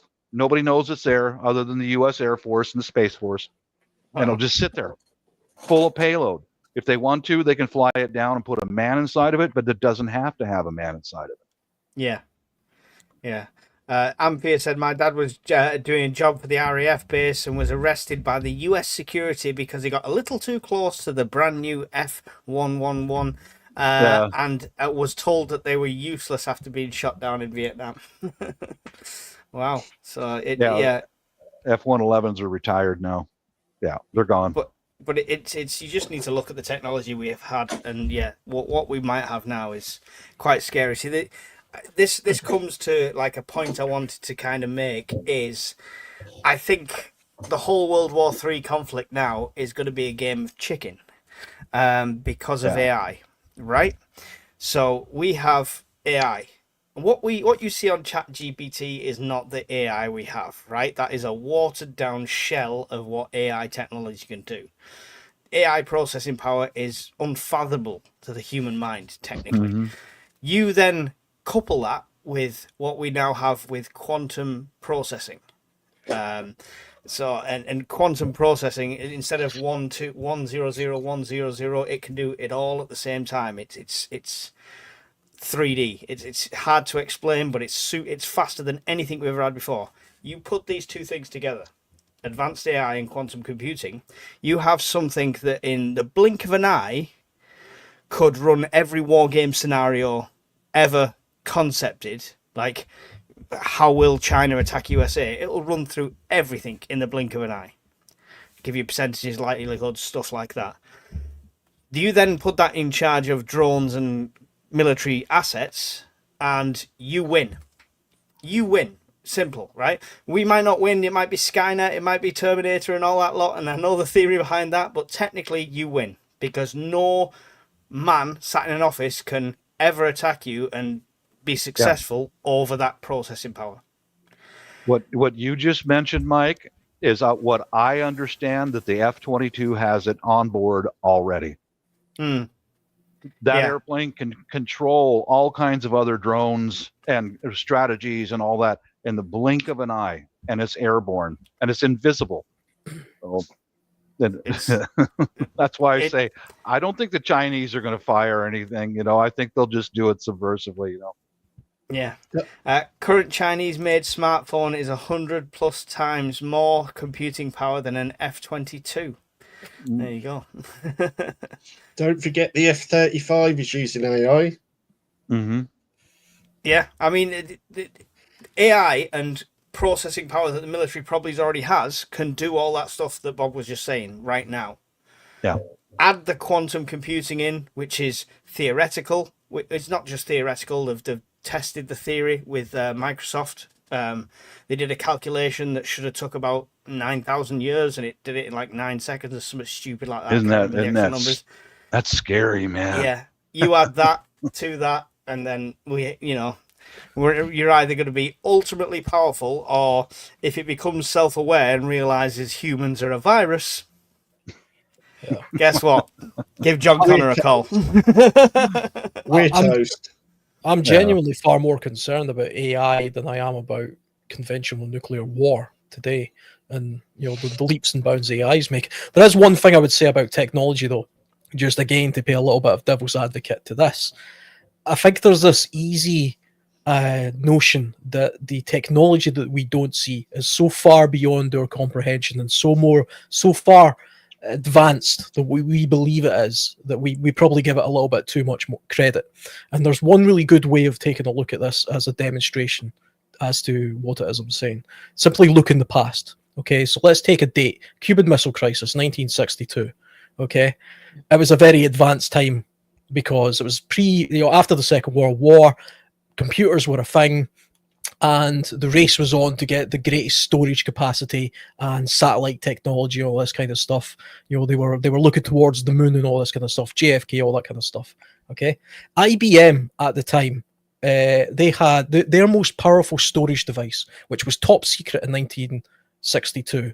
Okay, I've got it on my computer. It was called the IBM 1311 disk drive, and it could hold an incredible 2 million characters, which equates to 500 gigabytes, which is bugger all. Kilobytes, sorry. Yeah. No, not gigabytes. It says gigabytes actually. 500 gigabytes. So that's what they at the time believed was the absolute pinnacle of pure technology. JFK could never have foreseen something as incredible or as powerful as a smartphone. The device that we're holding in our hands right now or have in our pockets is so much more advanced than anything they possibly could have had in NASA. The top research lab in NASA, underground in some secret bunker somewhere with some boffin, right? He did not have a device as good, as technologically advanced as my Samsung sitting on the desk right now. Right. You're Right? right. But what did we believe that they had in 1962? If you watch TV shows from 1962, they kind of believed that they had something along the lines of super jets that could fly, far greater than any Concorde or anything like that. What the public thought that they had wasn't really close to what they did have. They did have some technology that was, far beyond what the general public thought they would have, especially in telecommunications. They were still using the old phones and copper cables and stuff. The military were already looking at fiber optics and stuff, I think, by that point. But we have this notion that they're so much further ahead than they actually are. I don't think ChatGPT. I mean, what is it up to this now? 4 or something? Yeah. I don't think ChatGPT. I don't think the military and NORAD or something has ChatGPT 10. I don't think that's the case. I think they might have 6 or 7. No, But they have. So with AI technology and stuff like that, it's not so much their versions ahead; it's what we see as a filtered, watered down. That's why if you put certain commands into ChatGPT, it'll go, "Sorry, I can't do this." It can do that. Yeah. You're not allowed to do that. Yeah. But so it's the watered down version of it. It's the filtered version. We will never see. We'd not say never, but. Oh, we definitely will. We will see it eventually. Oh, we'll see it eventually. Well, maybe. Eventually, it will come to that point. It's kind of like I watched Maverick the other day. The Top Gun 2, yes. And they kind of poke fun at because they use the old plane from the first one. They go to some weird and they're talking about how old it is and how ramshackle it is. But I remember Top Gun 1, and that was the absolute pinnacle of technology. The absolute pinnacle of technology. And now, however many years it's been, was it been like 20, 30 years or something like that? They're mocking it. And they're saying, look at this old rust bucket, it barely holds together type thing, but the technology's so antiquated. But really, I mean, was it? Technology is always going to advance with demand, and war creates more demand for military technology. It's as simple as that, right? Yeah. So we have leaps and bounds in technology every time there's a conflict or there's a need for it. AI is different. AI is different, and it scares me because I think for the first time in human history, the technology will get beyond us. It'll get away from us. Oh, they've already had AI try to lie to get itself so it wouldn't be turned off, and they've had Boston Robotics had a robot that tried to escape. It's already thinking about self-preservation at this point. That's the scary thing, right? Paul, I've got a bail. It's quarter to 12. All right, no worries, not a problem. Thanks for joining us, Paul. Good chat to you. See you guys. See you, Bob. See you later. It's the AI thing is. I feel like that's my genuine feeling that it's a race to who does that first has the fastest, most advanced military who does do it, but they also then put that giant risk of, to be that advanced, you have to take control out of human hands. Yeah, it's a race to the Yeah. bottom. And the scary thing about AI is, if you look at the people who are pioneering AI, I mean, I listen to Lex Freeman's podcast sometimes, and he's always got AI boffins on there, and including the creators of like ChatGPT and stuff like that. And you listen to these guys, and they're so smug and self-assured about, look at what we've accomplished, look what we can do. But they basically break every single rule, and the old, like, never connect it to the internet. What are you talking about? But they just go do it anyway. Or never tell it too much, but they do it anyway. These people are the people who are in charge of these great technologies are not boffins in some underground bunker somewhere with lab coats on and they're super smart. They're tech bro billionaires in their 20s in California who believe men can become women. Now, they are just running amok with this technology, but the technology for the first time, like you say, will run itself and start doing its own thing. And there's no off switch. There's no off switch for this because the AI is too smart to allow itself to be switched off. Magic Acres hit the nail on the head, and this did happen. He said, didn't they link up two AI computers within seconds? They created their own language. Yes, but they were monitoring the communication between the two, and I think it was within like first 30 seconds or something. They just started. It started to sound like gibberish, but they'd created their own language, so nobody could understand it. Yeah, what frightens me most about AI, China, all, is if they shut off these home PCs and our phones and shut down the truckers, because the truckers feed us. If they shut down the privately owned systems that bring food into the supermarket, that will be one hell of a shock. And even if they cut it off for 2 weeks, just think what a disaster that would be in every country around the world. People would be clamoring for a can of beans, It's the most economical way to take down a country. Correct. By letting it destroy itself. Because people will turn on themselves, and we are so interconnected with everything now. Yes. I mean, you can be as Luddite as you want. Even my stepdad, who is completely anti-technology, now has a mobile, and he does still look like this when he's doing it, but he's got one. It's just become integrated so far in our lives now that's why I think a lot of people have lost touch with other ways. And I think that's what the best preps you can do is like know other ways of sourcing food, growing your own food, not just Uber Eats. Yeah. Uber Eats is not always going to be there. So this is why when we promote a core of prepping, it's not just stock this, buy this. It's learn skills, learn ways. How did we do this before that technology? How do we do this before phones? How do we do this before PCs? How do we do this before vehicles even? Look at stuff like that. So best prep ever. I remember. I'm old. I remember it all. Yeah. Eventually, we're going to have to put some sort of constraint on AI. I think we will. I think what's going to happen is something's going to happen if we can. If we can, as long as the AI, because the AI knows about this as well, or it will know about this. Yeah. And we've reined ourselves in. Humanity has reined itself in before. It reined itself in with, first of all, it was chemical weapons. Okay, chemical weapons didn't get used anywhere near to the extent that they could have done in the Second World War, even by the Nazis in the failing years of the Second World War. They were used far more in the First World War than they were in the Second World War. That's because we collectively as a human species said we just can't use these, they're just too devastating. Something similar kind of happened with nuclear weapons, which is why I think they've never genuinely been used, even though all the threats going on. I think they probably will get used at some point in the future. I don't think it'll be an all-out world destruction type thing. But if they do get used, personally, I believe the first country that will use them will probably be Pakistan or possibly India. One of these kind of countries.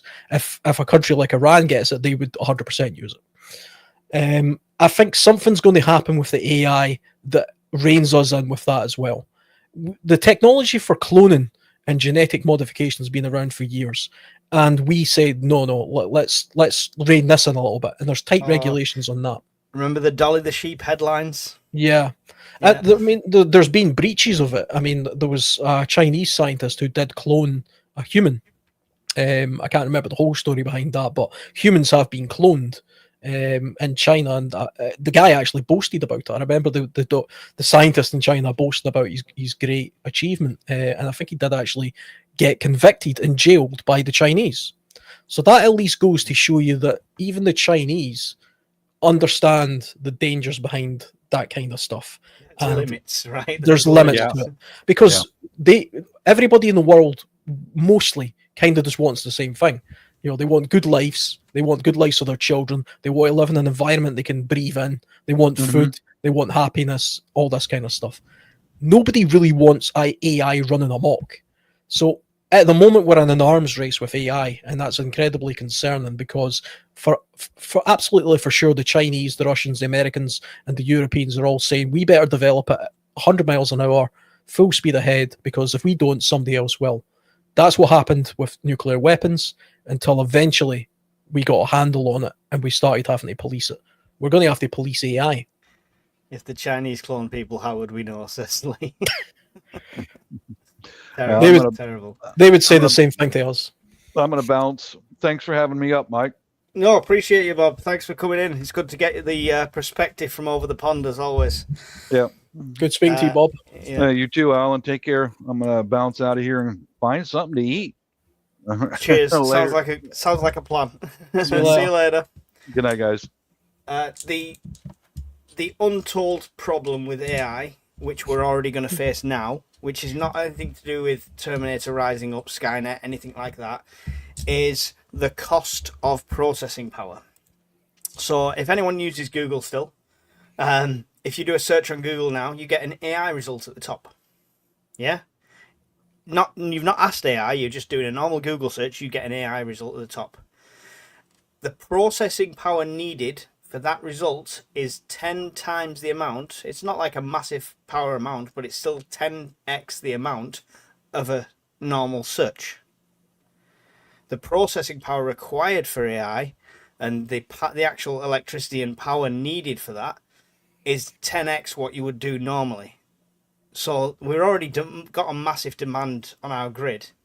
And now we're going to put these data centers in. They're all running AI. And the more advanced the AI gets, the more processing power and the more actual power it's going to need.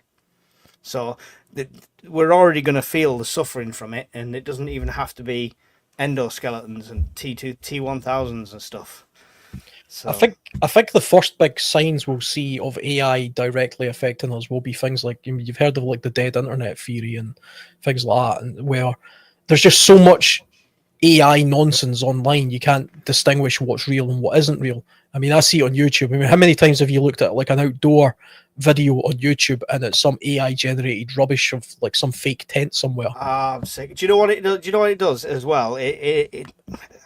I've never been in this for any sort of career, any sort of money making, but I do it. I sit here, I do it. I go out, I do it. I record, I edit, and the stuff like that. If you just put a prompt into AI and then let it make a video for you and start a YouTube channel, all you're doing is putting a big fingers up to creators that put the effort in, and that's what pisses me off.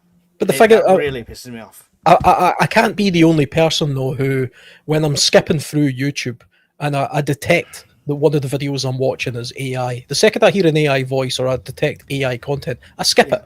I don't care. David Attenborough doesn't do many prepping videos, so when you hear his voice, you know it's AI. Yeah.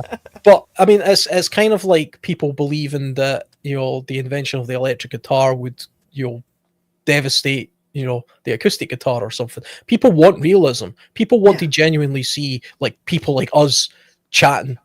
You know, they don't want to see two AIs having this conversation, because what would be the point? The lights are out. You know, we could be, Alan. But this is the problem. This is where the dead internet thing comes in. It will get to a point where this conversation is so realistic. Oh, it's already almost at this point where if somebody for the first time clicked on this podcast and they were watching us now, could they tell instantly that this wasn't AI? In just a couple of years' time, I don't think they'll be able to. So it'll be up to YouTube to regulate that. It'll be up to YouTube to say, well, we've detected AI somehow and we're going to not monetize it, or we're not going to push it in the algorithm, or we're going to do something about it. Otherwise, what's the point? Because I tell you right now, if I was watching a podcast like this, no matter how interested in it I was, if I discovered that the two characters were AI, I wouldn't watch it.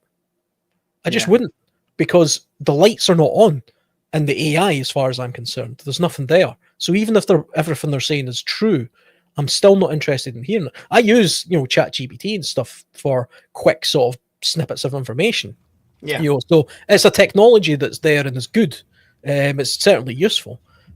I think eventually it's going to have to be reined in, though, and that I'm just talking about the basic stuff, the YouTube and stuff like that.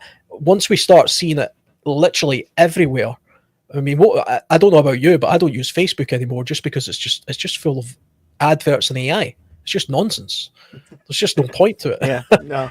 You know? I do use Facebook because we have a UKPN group on there, so it's not full of AI. Go and join that. Other than that, don't touch it.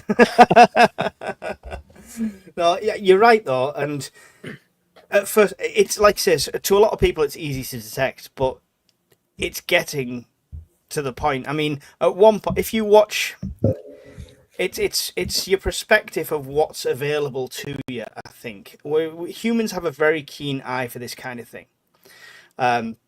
You notice little things like mouth movements, eye movements, mistakes even, would AI purposely make mistakes in speech patterns?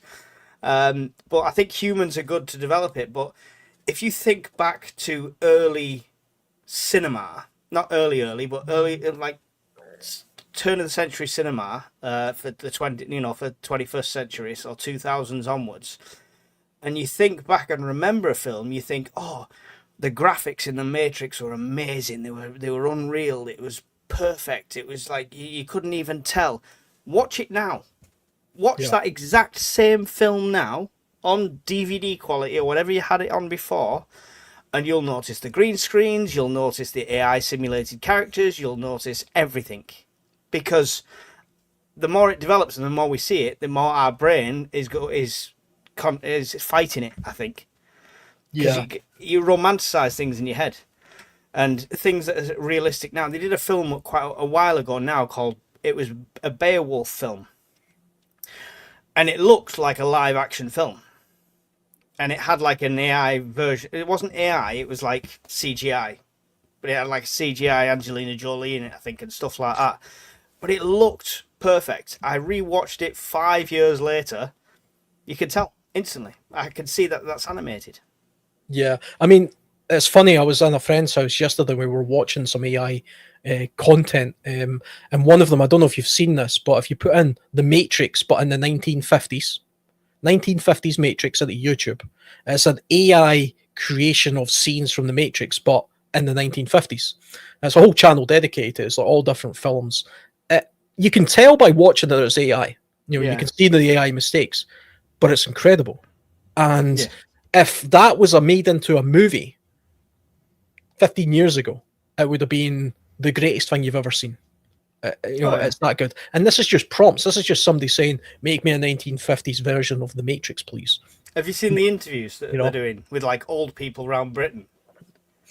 No, but I've seen some interviews with AI creations. Yeah, and that's what it is. It's like angry old people around Britain and stuff like. I just saw a Scottish one the other day, and then the guy said something and then jumped his bike off into a lock and swam away, sort of thing.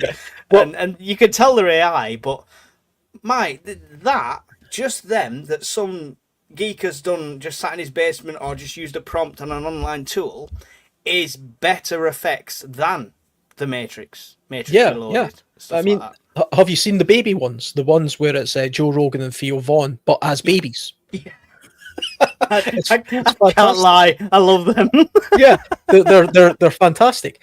But I mean, this is just the AI part that we see. The thing that concerns me about AI the most, right? And it's not the Skynet thing, right? I don't think AI is going to suddenly become self-aware and wipe us out. Although I do kind of think that's possible. I mean, I don't know. You've probably heard of like the paperclip thought experiment, where basically the whole world and universe has turned into paper clips because somebody told the AI make paper clips, and that's your only mission, and it just decides to make the universe in it. Anyway, what I'm concerned about is the weaponization of AI, because the technology is so readily available. Exactly. So somebody in a basement can get the genetic codes for a virus and get AI to help them develop that far easier than they could ever possibly have done in the past. It used to be the case that if you wanted to make some sort of genetic virus to poison the world, or something like, the vid, you would first have to have the know-how. You would have to have access to laboratories. You would have to have access to equipment and all that kind of stuff to synthesize and do that kind of stuff. Okay. Now all you need is the blueprint to a genetic code, a few ingredients, and some really powerful AI, which, unlike nuclear weapons, doesn't require some massive infrastructure. It might use a lot of compute, but that compute is, external. If I had enough money and I had a big enough computer in my house, I could run a pretty good system, I imagine. And in a few years from now, I could probably have some sort of bioterrorism type lab going on in my bedroom, and then do something. He's terrible. not going to. By I'm the not way, going to. for the government bodies. This is all theoretical. But you see the dangers here. Whereas if I was like a tyrannical nutcase 10, 20 years ago, I couldn't do anything about it because I wouldn't have the know-how to do it or the access to anything. I couldn't go build a nuclear weapon because that's beyond my physical engineering capabilities. AI, however, will give me the power to do something. It might not even be I just picked a virus out of the air. It could be something like some sort of mass misinformation campaign that causes mass panic. Yeah. Or it could manipulation, anything. Yeah. Yeah. Or it could be a virus for the NHS's computers that causes accident emergency to shut down, or some other horrendous thing. There's people in the world that just want to see the world burn. I said this earlier on, and these people do exist. The difference is that as individuals, those people generally, for the most part, are not that dangerous. They're dangerous to people, like a person, but they're not dangerous to populations. It's not very often that they're charismatic enough to get enough people together to do something about it, unless they could invent a cult or something. The Charlie Mansons of the world.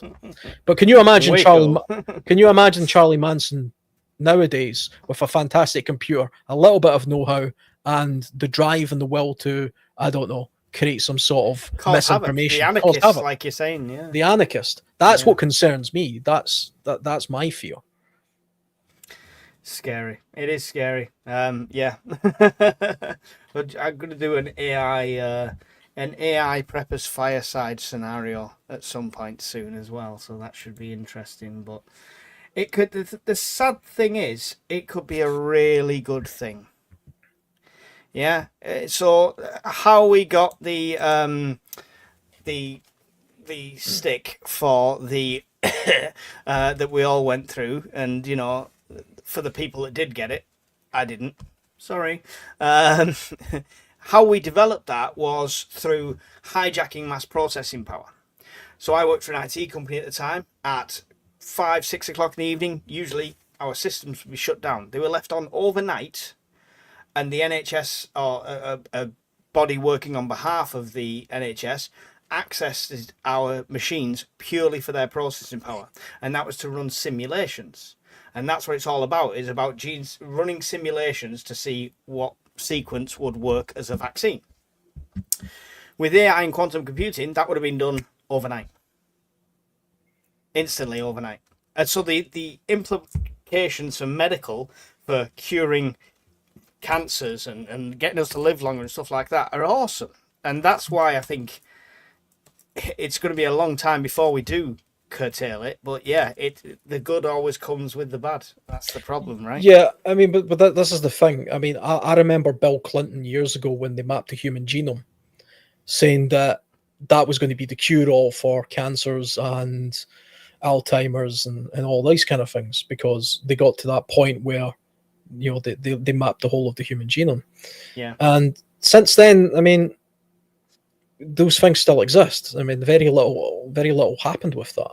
I'm not an expert in that sort of that field, but I know that what they believed the potential of it could have been at the time didn't materialize. That's not to say that it doesn't in the future. It might do. There's certainly a lot of geneticists and stuff out there working on things, and I imagine that the mapping of the human genome goes a long way towards the cures for these kind of diseases and future diseases and things like that. But it wasn't quite what we believed it to be. That could be the case with AI. I mean, it could just be one of those things where, 20 years from now, we have this exact same conversation, and it's a bit like it's a bit like the ice caps melting, or some other thing where it's the topic of the day. Yeah. And then we look back at it and think, do you remember when that? I'm a big fan of the X-Files. I've got a big X-Files poster on my wall. No, don't. Eugene Toombs gave me nightmares as a child. The stretchy guy. Yeah, you know what I mean. he was he was in 2 episodes, I think. Yeah.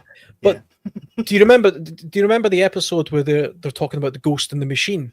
And it was the AI getting into the machine and running amok, and it was shooting a laser beam down and all this kind of stuff. Yeah. And they were saying that this was so close. It was very close to the point of getting into all the systems and taking over. It was basically a Skynet type thing. Mm-hmm. But I mean, that episode aired in 1993 or something, 1994, which is round about the Terminator 2 era. It's always like science fiction always becomes science fact at some point. At some point, maybe, yeah. But it could also be the case that we fear what we don't know because it's new. I think it might have been Aristotle or somebody like that, but he was very much against writing things down. The idea of writing knowledge down, he believed, would take away the want or the drive for human beings to retain knowledge or learn anything. Because what would be the point? You could just open this book and, there's all the information you need. Which is a little bit similar to people saying, if you're just asking AI the answer to everything, then there's no point in learning anything. If AI can diagnose my medical ailment better than a doctor, why ever see a doctor? Why ever learn medical science? It's getting that way. We're getting dumbed down. There's a reason there's 200 applications for every job now. It's because AI is writing the CV of the people that couldn't be asked to do it before. Yeah. Well, I've got to admit, my CV has got a little bit of AI influence in there. I may have ran it through a little bit of a filter to see how... So what you're saying there is exactly how AI should be used in IT. Don't put a prompt in saying, write me a CV. You should be putting what you think is a completed work into AI. Yeah, then ask to polish it up. Yeah, exactly. And that's what it's really good at. It's not good at generating stuff off the fly, but it's really good at perfecting things or tweaking things. So I mean, I've always I take the notion that AI, for people who say it's going to take our jobs type thing, the people, it won't take everybody's jobs, because the people who get behind AI now... It's my fucking job. I'm a web designer. Well, but the people who get on board with AI and use it as a tool, that will be a new job. There'll be some other thing going on there. It's a little bit like when the carriage was invented and it says all the carriage drivers are going to be out of work. Well, they could all become... Yeah, so I look at the jobs market regular, because being in IT, it's a very up and down kind of culture. You could have a job today, not tomorrow. I've been through it, so I keep an eye on it. The best paying jobs right now are AI training jobs. Yeah, and they're paying 3 times what similar roles that are not AI, and it's purely just you helping train AI. Well, the sad thing is, I remember at school. Late in high school, just as I was leaving, I don't know what age you are. I'm 41, so I left school in sort of the Bang year on the money. Yeah, I left school sort of the year 2000, and I remember being told the future is in programming. Get into programming. That's where the money's going to be. That's where everything's going to be. All the people that took that advice, maybe of our generation, they might have made a career out of that. But all the people 10 years later who got told to get into programming now have basically no prospects, because 100% programming and code can be written better with AI than any code writer can at the moment. So what a web developer is genuinely is somebody that's very good at Googling, right? That's what they are. That's, there's no web developer that just sits there, gets the code, and then writes the code. They go on Stack Overflow, they go on sources, they see who's had this problem before, they look at code samples, they look at Google searches. And it was just, if you've got the ability to research and take in that knowledge and then project it onto your own code, you could be a web developer. Like you say, now you can say in AI, write me a script that does this. Yep. Bang. There you go. 13 pages of code that would have took me a week. Plus testing, etc., etc. So, yeah, that's why I'm looking to get out of the industry. Yeah. Anyone recruiting, give me a shout. Yeah, I mean, I've got a friend who lives in Sweden. We met at college. Hi, Ben. Oh, hi, Ben. See you pop up Good there. morning, everybody. But yeah, I mean, this friend that I have, we went to university together. And we studied audio technology. That was our thing, and we were doing our dissertation at the time, and it involved a little bit of code writing. And basically, we were creating the code for a virtual mini Moog, which is a type of the old synthesizer. Mm-hmm. And we were using a software program to do that. And this was our entire project. Remember, this was a significant part of our dissertation for getting a degree. And we got this thing to run, and we submitted it, and all was good. My friend now likes to point out to me that he can get ChatGPT to make that thing in about 10 minutes. It sounds better, it looks better, it is better in every possible way. And at the time, that took us months to create. Mm-hmm. Yeah. And now it's just done instantly. And I don't know where people go with that, especially, I mean, in the music industry, I'm a little bit involved in, I'm not in the music industry, but I'm a little bit involved in, production and things like that in the electronic music. And you can make electronic music now with prompts. And it sounds bloody good. That's the problem. It sounds good, Everyone loves the Prepper Fireside tune. What can I say? Yeah. That's not Mrs. Urban Prepper singing and me on a guitar. That's AI, I'm afraid. Those are the industries that are going to have the, some regulation is going to be required. It'll never take away. I don't fancy a live AI music festival, though. That'd be pretty boring. No, but I mean, there probably will be some kids that get behind it, and that becomes their thing. My dad's generation would never have believed that people would get together in a warehouse and watch a guy play 2 records, which is basically what I'm interested in. Yeah. There's no instruments there. That just sounds like nonsense to my dad's generation, but to my generation, that was fantastic. And to my son's generation, maybe listening to AI play something with no human being whatsoever might be their thing. Band again, yes, if people use very basic prompts. However, you can, as long as you've got the right AI, you can tweak it. So like the Prepper's Fireside, if you put all the lyrics in yourself, and then you tell them what kind of music, what genre, and then you can say take down the bass or remove that, make it acoustic, etc.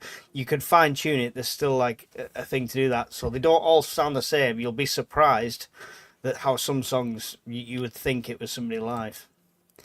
Again, it's the difference between somebody getting a free tool online and saying, make me a song about this, and that's it, and that's all the prompt they do. It's always going to sound samey like that way, but we'll all be out of a job. We'll be able to do videos all day long about why we hate AI. Until the AI does the videos better. Yeah, this is nothing. All I envision is WALL-E, right? Do you see the Disney film WALL-E? Yep. And the human race has turned into these fat people on floating chairs with Slurpees and adverts playing in front of the face because robots do everything. That's the future. That's the future. How you doing, Ben? Ben, I'm not staying on much longer, so sorry you've joined towards the end. Do you have anything to add, either on topic, which we are way off now, but or off topic? Well, very quickly doing on topic. So UK Civil War and World War III being on topic. Mm-hmm. Okay, very quickly, because like you said, you're not going to be on long. What did I miss? Because I've been asleep. I've had a rough day. Me and Alan said, yeah, lots of civil unrest, but no civil war. We haven't got the logistics. We haven't got the infrastructure there, and or the other people haven't got the infrastructure there, and nobody could ever rise to any sort of figurehead in that situation because we're such a monitored nation, and it'd be shut down in no time. So we kind of poo-pooed that whole thing and invited people to argue against it, but didn't really come to anything. And then we went on to World War III and just talked about everything: China, Taiwan. Well, Ukraine, that's Russia, spicing everything. up really fast now. Since the mega quake, that's what the 8 point That's something, 8.3. 8.8. 8.8. Yeah. 8.8 quake. Now that was impressive to watch. Yeah, But not if you're on the beach that day. oh no, but to be honest, when they started doing alerts all over Maui, when the first lot of what do you call it, tsunami alerts was coming through, me and Mrs. RP was watching it on, I think we were watching Agenda Free TV, and we both said, this is it. Mother Nature, in a sense, is ticked off that Russia's saber rattlings turned into, oh, I'm going to pick on POTUS and the US. Some sort of cosmic karma is what your theory is. So is that what we're saying? Well, but strangely, it didn't really come to anything. No, it didn't. That's the thing. And the worst case scenario was a few injuries, and Putin had his nuclear sub shook up because apparently it was close to the epicenter. But we sat back watching it and said that this is why we prep. This was proof. It's not just World War III. The tsunami warnings, how people were not so much panicking, but within the first hour and a half, 2 hours of them guessing and working out the magnitude of this tsunami before it hit landfall just outside of, I think it was Midway. They were saying it was going to be between 3 to 6 feet high waves. And then I remember Mrs. RP saying, look, this is why we prep, because if that gets worse or it hits sort of off of France or like the coastal lines of the UK, if it got bigger, which, it capped out at 8.8, but there was still that chance, or it could get bigger. But what our interest in this was all the aftershocks. How many aftershocks was there actually going to be, and what those effects are going to be?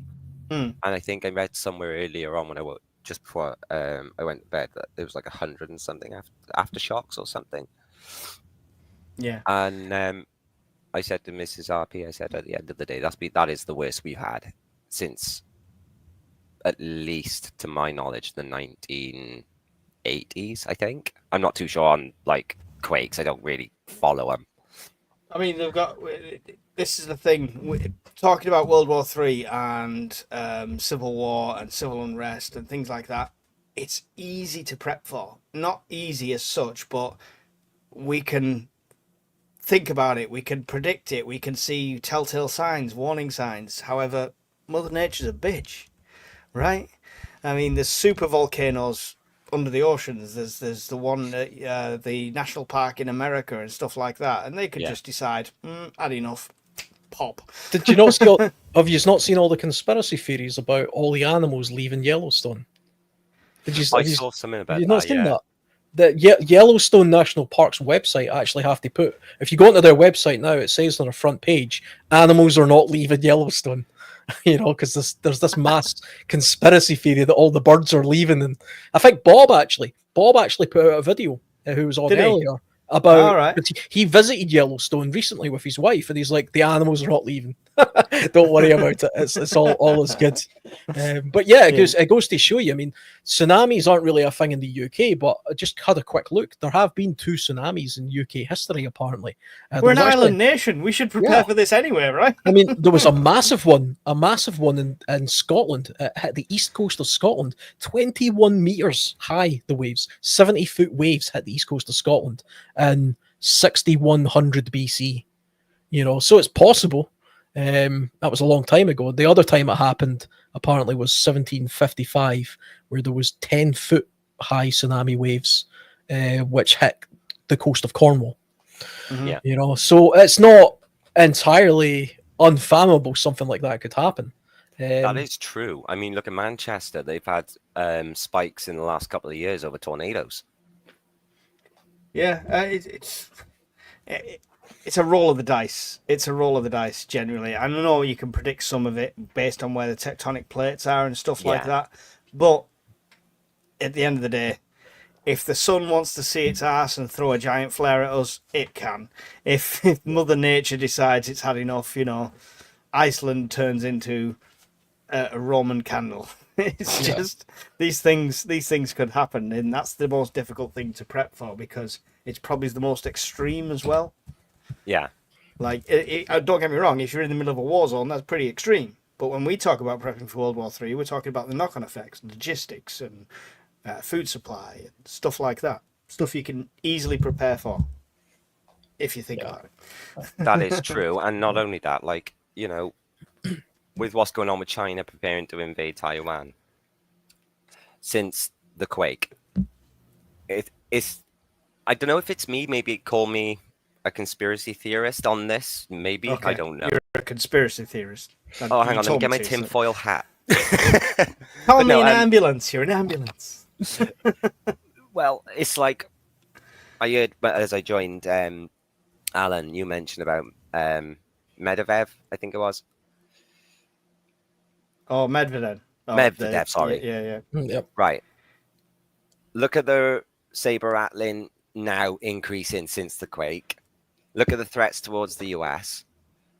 And on top of which, look at how things are turning out in the UK. There is no civil war. It's mainly protests. It won't turn into a civil war because whether we like to admit it or we don't, the UK is good at doing one thing and one thing only. Totalitarianism. No. Control. Writing Looking after strongly each worded weapons. Look, All right, seriously, okay. looking after each other. When it comes to being on, like not actual We mentioned, marching yeah, on Parliament. we or mentioned the anything. Blitz spirit. We both Yeah. have faith that it would still be alive. I truly think it would be, because does anyone really want to?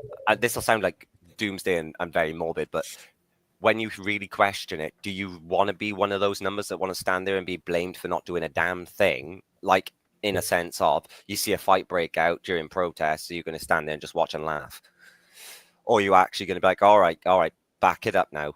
We're here to do our protest. We're not going to try and in Situational awareness and risk assessment comes into play there. I Yeah. don't think it's that black and white. No, that is true. Nothing ever is nowadays. But Yeah. you know, I know what you're saying though. It's just like somebody in danger, I will go and help. I've Yeah. pulled my car up and stopped traffic in a main road junction to push somebody off the junction. That technically is putting my life at risk, and I could have drove past like everyone else. I know what you're saying, and yeah. I just find it bizarre because there was That's a couple of t-shirt. That is a t-shirt waiting to happen. Happy little fox. Stay tuned to my shop. That'll appear. It was like earlier on, I had to nip out just go get some bits in for the family, and there was a couple of I'd say old, but they're not really that old, but I'd say in their late 60s, early 70s, a couple talking about what they were seeing in the papers about China and Taiwan, and the older chap turned to the girl behind the counter and said, people have been saying, oh, is there any more of the old veterans' spirit still alive? Would veterans rise up if things got even worse in the UK and do home defense, or like a dad's army?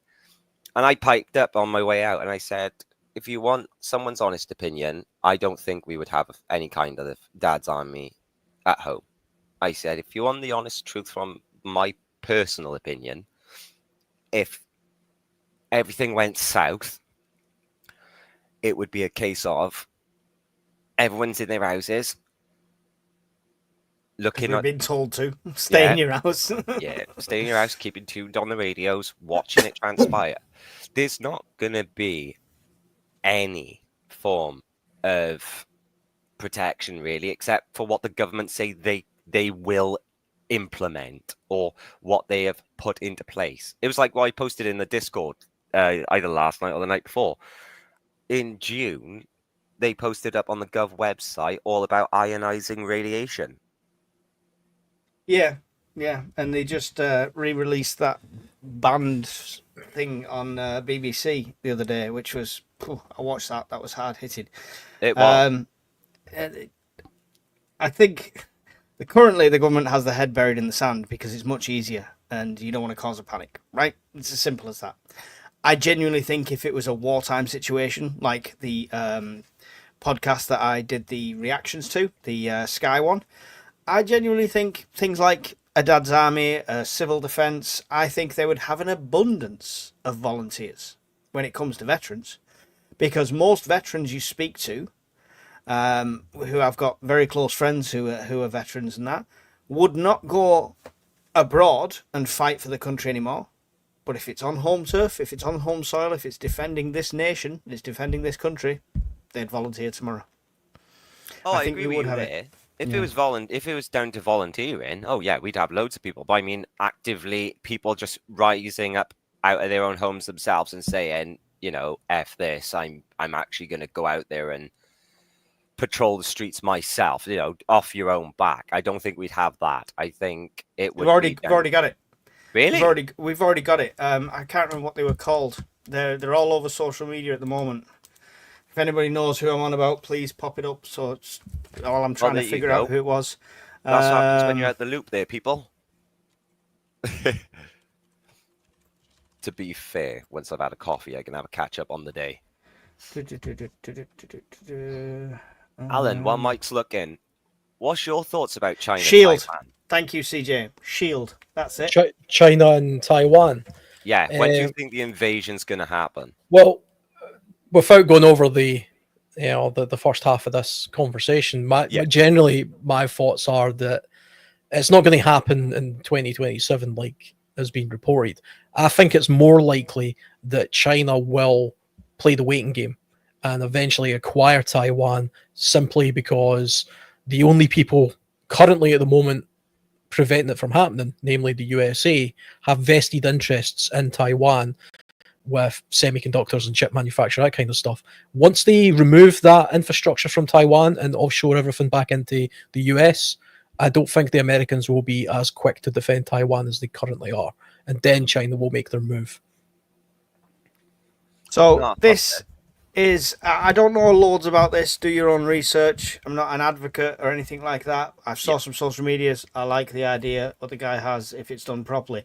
And it's called The Shield, and it's about protecting children and basically looking after the area. Children in our town are at risk. We are not waiting for someone else to act. What is Shield? A registered community interest company focused on real-world protection for children, building teams of trained volunteers and patrols, organising safeguarding, support, education and visible high-risk areas, creating a network of local responders and safe points for children. I can see some problems with that, though, that idea. Well, when I first saw it, I thought, oh, this might raise some red flags with the powers that be, you know. I can see the vigilanteism aspect to it, and how exactly do these people define who is a threat? Oh, who isn't Miss a threat? Worm's off. Thank you very much, Miss Worm, for everything you've done tonight. Really appreciate you. Good night, Miss Worm. Don't forget to check out Miss Worm's channel for awesome spooky stories. I don't have the advert to play on this setup, sorry, but yeah, thank you. Sorry, carry on, Alan.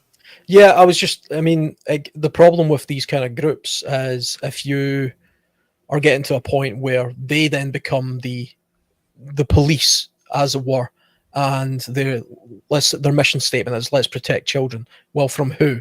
Who are the characters, and what are the characteristics of the characters that they're protecting them from? Mm-hmm. Then it comes down to let's positively, they would put it, discriminate against the most likely culprits of whoever it is that they're seen to be the most likely people. Profiling, yeah. They're going to profile. Now, I'm actually kind of pro-profiling because profiling's a natural survival instinct. Profiling's worked for the police, the FBI, and every other agency for many years. Profiling's a real thing, and it has to be employed. If you're blind to profiling, then you're stupid, and you'll miss a lot of things. Back at the height of the Troubles, when the IRA were the greatest threat, a guy with an Irish accent and a train station holding a backpack, or a young Chinese couple, who are you going to pay more attention to if you think there's an active bomber in there? Of course, you're profiling. But you would be, of course you are. You have to.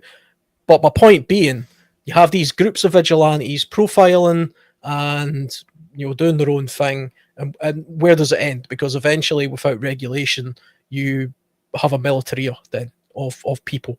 But this was inevitable, in my opinion. We've already got all the hunters who track down nonces online and stuff like that, and set up their own sting operations and stuff like that.